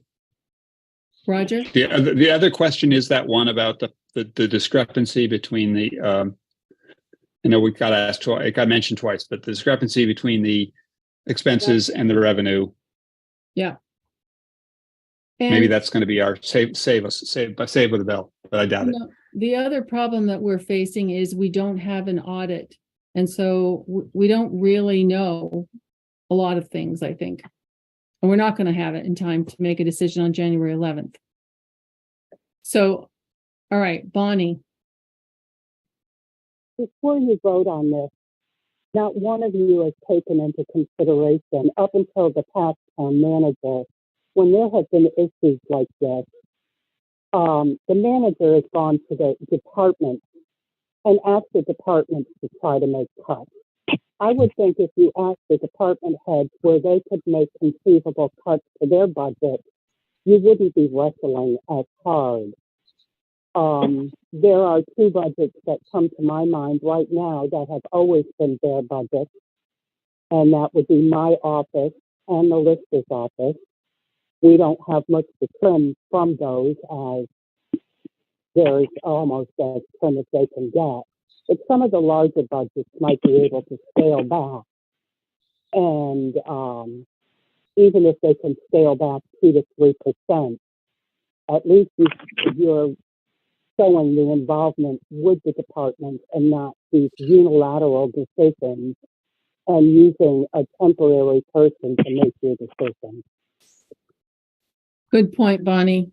I think that's a valid point that she's making. We can ask Brennan to do that and fold it into those numbers that we're coming up with. Okay. And then one other question in regards to the audit. I understand it may not be ready for the town report. The town report is an auditor's report. I think that you're going to have to figure out how to have the audit in place and distribute that audit to the town voters prior to town meeting. So I would be looking into the area of what happens if we don't have an audit by the time town meeting comes around, or you're unable to present that audit to the voters in time for town meeting. Mary, I think we had a situation historically, didn't we, where the audit had to be produced later somehow? Do you remember that? I sort of vaguely remember that, but we don't have any choice about it. I also remember that, and we had discussed the town reports with the paper audit before the town reports went out to the voters. And this could be even later. So there does need to be some planning. Maybe it would have to be a special meeting or something to present it. I don't know. What has Go ahead, Roger. So what could be done, or what I think has been done in other towns. I'm not saying that it's what we should do or if it's even the right thing, is the auditor can offer a letter that is somehow a summary, and that the full report become available at a subsequent date, like on the website, and then available for distribution. So I think in the past, some communities like have a letter from an auditor for their town report, and then the audit report is available at a date soon thereafter. So that's one option. I think this is. Town meeting? I'm sorry. Is that date later than town meeting? No, I believe that I believe that they meet a publication deadline, a town report publication deadline with a letter, and then which is obviously soon in January or early February, and then the report comes soon after. But I don't know. We were in a. This came up. I only am speaking to this knowledge because of last year. So I think it's just a question for Brennan to check with our contracted auditor to understand the status and what might be possible by publication deadline. I'm going to ask Brendan and Judy to follow up because just a minute. I'm sorry, Bonnie. I'm sorry. Bonnie? I do believe the auditor's report was done in time for the town report last time. It was, but there was. Yes, I do recall a letter being discussed. Right. But I want to be sure of the legal ramifications that it all ties in with town meeting appropriately. Sure. Well, we're going to ask, I know Joyce has been on this with the auditors, and we'll ask Joyce and Brennan to follow up. Brennan? Yeah, I could just speak briefly. I know Joyce had a conversation with them this afternoon, and I had a conversation with her prior to that just to try to get a handle on the timing of this. So we're kind of working backwards from town meeting day, and we are going to hopefully have some more information on the timing of what they're going to be doing and when. But they are aware that there is a deadline at this point to have something prepared for the town report. Excellent. Thank you. Yep. All right, board members, I think we have decided that we need some more information and the vote will happen on the 11th. Am I right about that? Think so. Yes. Okay. And as soon as we can get the information, I will send it out. And if anyone says they want a meeting to discuss, because we obviously can't discuss it unless we're in an open meeting, then let me know and we can have another special meeting if we need to before the 11th. If you don't feel that there's something presented that you can vote on, let me know before the 11th, okay? We'd have to see the results, though, far enough ahead to know whether we need that meeting. Right. So it's going to be fast. Right. Brennan? So I just wanted to clarify, Marcia, I've been trying to take some notes too, but I'm not quite sure I'm capturing this. Can you send me like the final, what it is that you're specifically requesting of Joyce early tomorrow? And then I can have her and I work on that and then try to get something back again as quickly as we can for review. Yes, I'll send you the notes and I'll copy all the board members. No responses, anybody, but that's unless I've made an error, and then you can just send that to Brennan, tell him what the error is, okay? All right, good. So we're not voting on a budget tonight. If people there's two more people, we'll take two more comments, and then we're going to move on to the conclusion of the meeting here. Pam Smith? Yes, Marcia, thank you. Pam Smith, 1445 New Boston Road. Rob brought up the issue earlier about accountability as it related to the listers. And I would like to bring up an issue of accountability as it relates to the regional energy coordinator. We pay a percentage of the salary of that person. And I would like to know, have we been given an accounting of the number of hours that regional energy coordinator has devoted to Norwich And do we feel that we are getting the percentage of that person's time that we have been paying for? I object to paying $36,000 for a salary contribution toward that position if we are not getting what we see as our fair share based on what we pay. The other thing I wanted to mention is if you increase the lister's stipend, for the last year, there have only been 2 listers, and yet there is a stipend that is apportioned to 3. So we have each received $1,500 for our efforts, with $1,500 still sitting there because there is a 3rd unfilled lister position.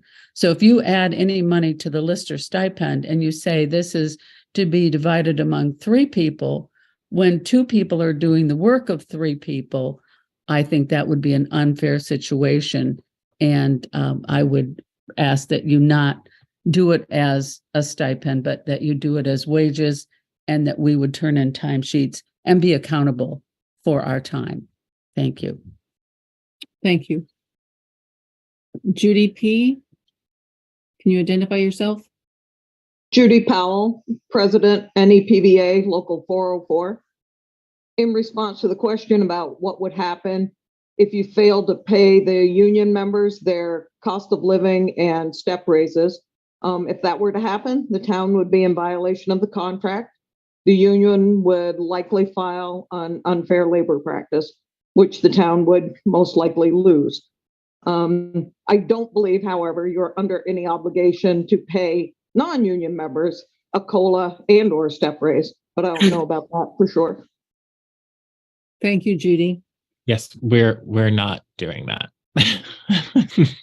Just to be clear. Cheryl, one last comment. Cheryl Lindbergh, one last comment.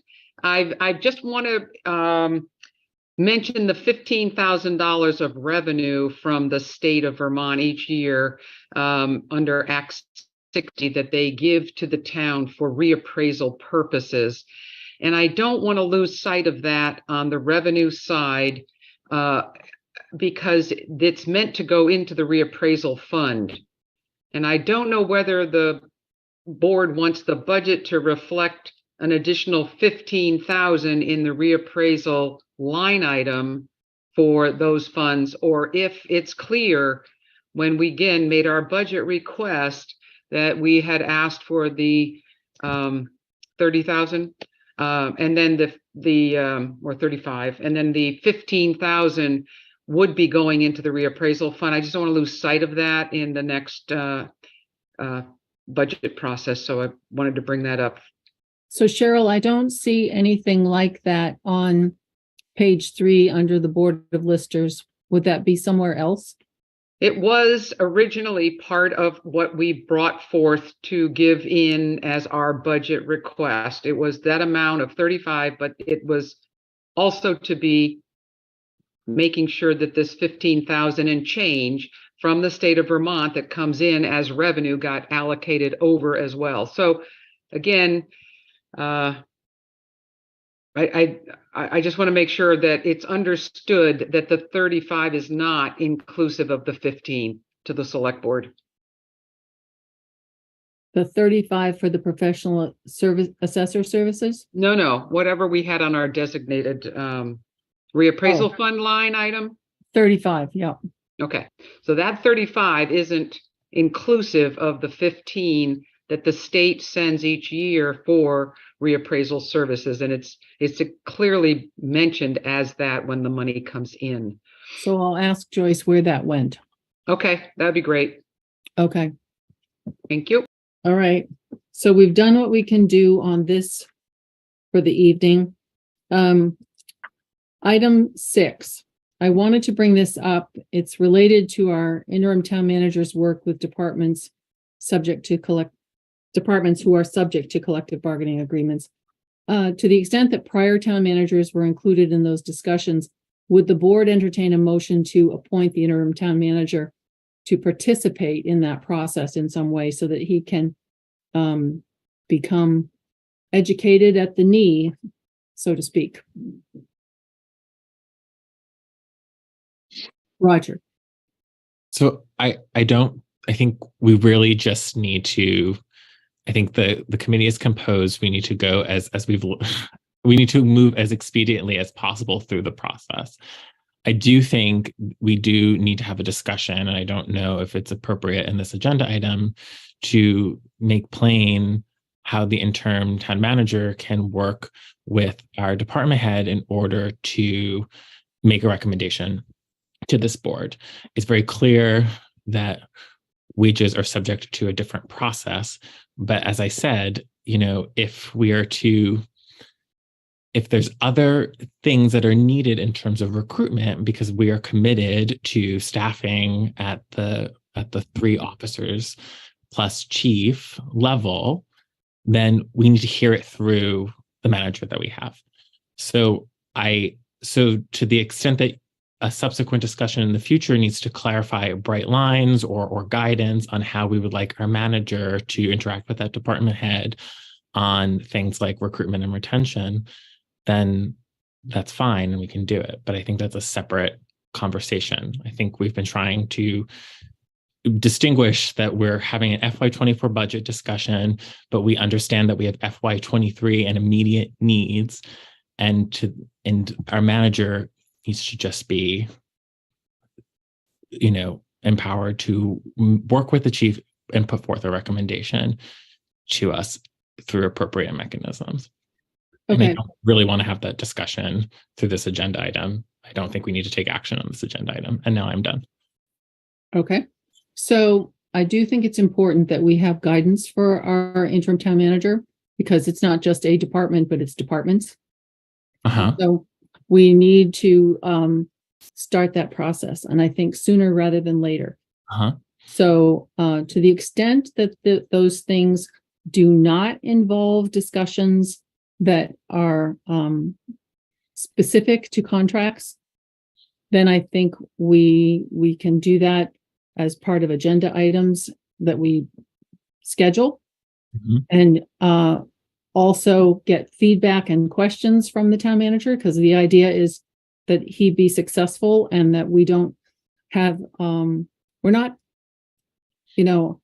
sort of backsliding. We want him to be going forward and for it to be as smooth for everybody, the employees and him as an employee, and for the board. So I'd like to start scheduling those kinds of things. And where necessary, it may be that we have to start having some executive sessions if there are questions. But so if he's not going to be included in this collective bargaining process, he has to learn in some fashion. He can contact attorneys when he needs to, and that goes towards fees to the attorneys. But go ahead, Roger. And then finally, just in that same spirit as you were articulating, Marcia, we should maybe see interim town manager reports return to our agenda. I think so much of the difficulty of this budget is that we didn't have sort of the mechanisms where the department, our manager, meets with the department heads, communicates the board's expectations, and they do that sort of hard work. And so now, we've had sort of that direct line, which has made, I think, things unusual or atypical. Usually the system is set up so we can provide a directive, and that the manager can work through, all of the mechanisms for that, and sometimes come back and communicate the sheer difficulties and the impossibilities of our request if necessary. Right. So all of this is training and ongoing sort of work analysis that we're going to be doing. Okay. So moving on to item 7, we're not taking any action on item 6, except that we are going to make this a regular part of our life. Item 7 of the amended agenda is the consent agenda. I note that there are no warrants included this week. The correspondence, however, included a couple of items which appeared to me to be referable in the first instance to the interim town manager for consideration and the need for town or select board action. So I'm going to talk about those, but can we first have a motion to approve the consent agenda and then we can discuss. Mary? I move to approve the consent agenda, which includes correspondence and draft meeting minutes of December 21st and December 28th, 2022, with the corrected spelling of Cheryl Lindbergh's name. Thank you. Was there another error? Rob, are you? No. I was going to second, but I'll wait. Okay. You're going to second it? Okay. I'm Seconded sorry, by there is Rob. another error. So Okay, 1 second. Roger? So I think what I would suggest is, because I think a couple people wrote to us with corrections for the meeting minutes. And so a couple things, like Mary, thank you very much for doing these meeting minutes while participating in the meeting. And I think I'm happy we should probably, now that this is becoming a long-term thing, we should probably think about rotating more. Secondly, I would propose that we don't approve the minutes until we're able to get all of the people who wrote to us with their corrections back into the packet so we can see them and then like do that in one foul swoop, because I don't have them. I don't want to pull them all up right now. And at 9:46, I don't want people to be in a position of feeling like they need to raise their hand to get the corrections made. All right, so shall we table the approval of the draft meeting minutes from December 21 to December 28? Yes. Okay, well, I'm going to withdraw my motion. And there's nobody, and make a new motion, which is just to move to approve. We didn't get there. So move to approve the consent agenda, which includes correspondence. Do that first. Okay. Second? Rob? Okay, second. Thank you. All right, so for discussion, first of all, Roger, would you like to volunteer to get all of those corrections? Yeah, I can do that. And I can take I don't know if I want to do that. I'll get all the corrections for you, Mary. Thank you. Okay, good. So for correspondence, I'm referring to Linda Dante's materials beginning on page 41 of the packet and to Tricia Singh's, I hope I said that correctly, correspondence on page 49 of the packet. So I think both of those issues should probably be referred in the first instance, as I said, to the town manager for consideration for the need of, any town action or select board action. But I don't think that there's anything that we can do about that tonight, but it is something that we should know about and that the town manager will look at. Any other comments?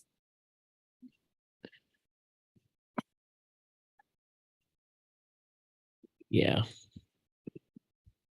Okay. Mm-hmm. All right. So I will be speaking to Brennan about looking at those things. Before we vote, I see Pam has her hand up. Pam Smith. Yes, thank you, Marcia. Pam Smith, 1445 New Boston Road. One thing I've noticed about the minutes since Mary's been taking them is that the people present and others participating is no longer part of the minutes. Is that something that should be added back? That's something that Miranda always did.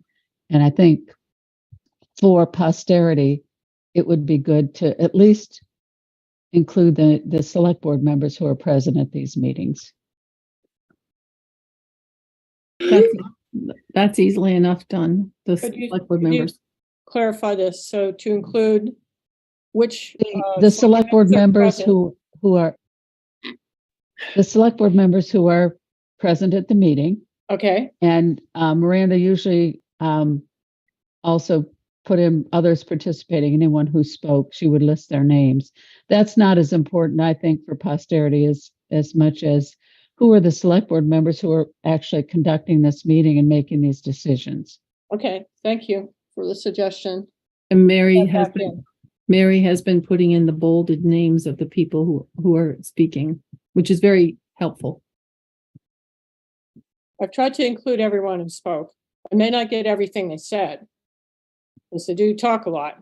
Right, but I think It's just to say, to glance at the minutes and see at the very beginning who was present. It's historically been that way, and I'd personally like to see it return. Thank you. I Okay. think the goal here, as I understand it from the town manager's office, is that the new person that's hired for an administrative assistant may actually be doing these minutes. So I think Mary's doing yeoman's work here, and I can't complain. I'm grateful. Right. All right. So now item 7 or 8, I want to talk about future agenda items and meetings. I'm anticipating that the regular meeting of the board next time is going to discuss the warrant articles. I was planning to include the town clerk to address the board. And the process for appointment or election, probably appointment and election of a new town moderator, because we don't have one. We should also return to the town manager search planning, whatever that's going to look like. Look at emergency work plans for Tracy Hall staff. Ultimately, pretty soon we have to start really thinking about ARPA usage. So I guess my first questions are, what would the board like to address on January 11th? And should we hold a special meeting on January 18th?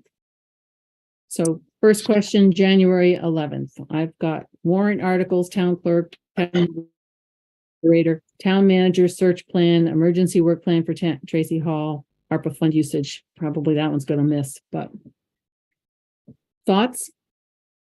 Aaron. We also have to do the budget on the 11th, so I don't think we should do much more than than a few absolutely necessary things like warrant articles and Bonnie and the budget. Okay. Budget, Bonnie, and warrant. All right. Everybody agree? Very reasonable, yes.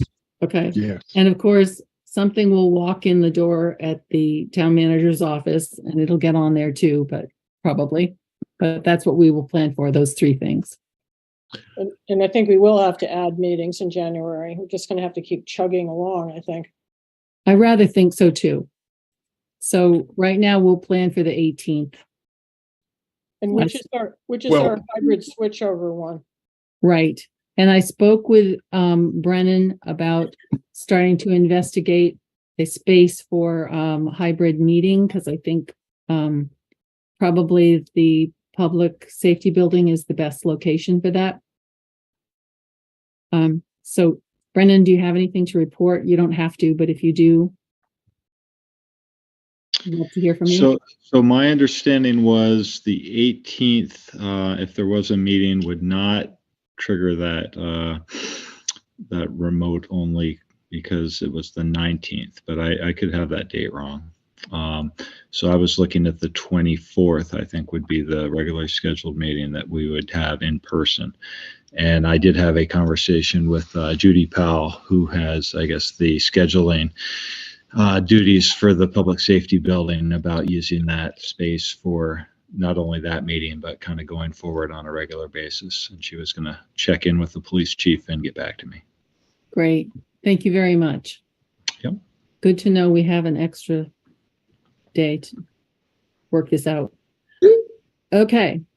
Aaron. I'm wondering about the absolute drop dead deadline for warrant article language. It's the 19th or something, 19th or 20th. What was in the packet? I think according to Bonnie's message, it was the 18th for warrant article. 19th. Does that apply to us as well? Because if we want to write any articles, they were now obligated to write them. I think it's between the 11th and the 18th, and then approve them on the 18th with no revision, other than in person. So just so we're aware of that. Yeah. It's unusual for a warrant not to go to the council. Usually they review it as well. But I don't know if we'll have anything that requires such. Well, we have at least one, right? We have to change the date of the tax collection date. Yeah, that's right. So what does that mean? Go to the council? He means usually the council. Oh, not the council. Sorry. Just go to the council. A lawyer. I was thinking we were in English. Yes, I know. Usually they just review the warrant. Okay. Yep. That should be all right. That should be quick.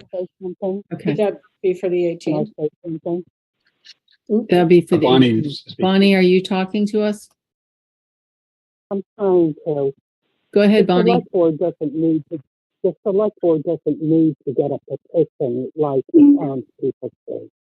Petitions have to be article petitions or articles from the citizens with a 5% signature of the total checklist. So when do you want So our when warrant you articles? when you put on an article for the select board,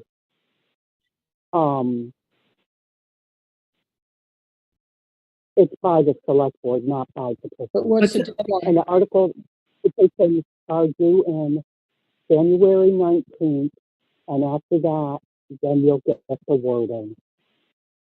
So Bonnie, what's our I try to deadline? filter them. The deadline for a citizen's petition is the 19th. What's our Your deadline? It's going to be a little bit later in the month. You have a little leeway because we still have to add the candidates on. And their petitions, which are part of the warning, aren't due until January 30th. Right. Okay. Okay, so we So should, you have a little leeway, so you don't have to decide January 11th, this is the way the warning is going to read. Or we would like to put this on behalf of the select board. It's very different than a citizen's petition. okay, so if candidates are due on January 30th, our next meeting, looking quickly at my calendar, is, oh dear. You don't have to approve the candidate. No, I know that, but you said we had to wait until the candidates, it was after that? Do you want us on the, Before anything can go to print. right? You have to have the candidate petitions in. I try to turn that information around to the manager's department or the manager's office that very next day. Okay, ladies and gentlemen, By February 1st. And I would have to see the day that the warning has to be posted. Statutorily. ladies and gentlemen, shall we plan to have our warrant articles done by the 25th?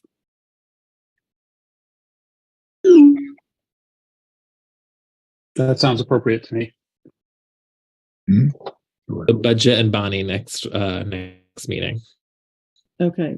Yeah, that means we can't put off the warrant articles starting. Can't? And I will get back to you when what the first day is that the warning has to be posted in public. Okay. So we'll talk about it next week. Right, because you're going to have to filter in the school district into that warning as well. It's all one warning. It's not two separate warnings. Okay. Aaron, switching gears a little bit, Aaron, you're the person who's our liaison for the school board, correct? Yeah, except I haven't been able to do that because we've met on all of their meeting dates. Right. At the same and time. I had a talk with Tom Camden about it. So I'll send you the date. And I think we're starting all of this in February because there won't be those overlaps, but I'll send it to you. Okay. Yep. Absolutely. Okay. All right. I think I promised Rachel Coombs that she would get a say, but I haven't heard from her. Are you still here, Rachel? My impression is that she said what she wanted to say. Okay. At least All right. The last hand up is Pam. Can you finish the comment? Thank you, Madam Chair. Act 78 expires on January 15 of 2023. Any meeting held after that date must be held with an in-person component. I was thinking the 18th. So Okay. January 15 is the day that it expires. Okay. I looked it up today because I was thinking it was December 31st, but I was incorrect. It is the 15th of January. Okay. So Brennan will revisit that. Roger? That's kind of a big deal for committees, like, because I don't know. I think a lot of them have been meeting remotely. So I think somebody needs to sort of send the word out that they need to return, and then it's a big scheduling lift once again for Tracy Hall. So, you know. One of the things that I have on my long range calendar is to start meeting with having the committees come in to talk with us, because we started that process, right? And we were going to have some summation of all of their responses to our questions, and we haven't done that yet. But I think we need to have them all start coming in to see us. So I will send a message out and make sure everybody knows about the in-person, and then we'll go from there. Okay, Brennan. So I just wanted to clarify then. So my date was wrong. So if there is going to be a meeting on the 18th of the select board, are we looking to try to do that in the community room for that date? Okay. I think so. Judy is on this call. So Judy, if you can factor that new date in, please. I guess she heard us. Okay. Last call for any comments or future agenda items. Otherwise, I'll be looking for a motion for adjournment. Demo's got his hand up. Demo. Yes, Demo Sophonis, 82 Glenridge Road. I just want to say thank you. It appears you're at least listening to your department heads, and you're willing to work with them. And this happens every budget season. So I commend you for the work that you do. It's difficult work, and everybody does care about each and every other person. It's just trying to make everybody happy, and that's sometimes hard. But your departments do an excellent job, listers, town hall, DPW, police, and they need the services and the resources to do that job. Thank you very much. Thank you, Demo. I move to adjourn. Do I hear a second? Rob Second. seconds it. All in favor? Meeting is adjourned at 10:02. Thank you very much, ladies and gentlemen. Good evening. Good night, everyone. Thank you. Bye. Good night. Recording stopped.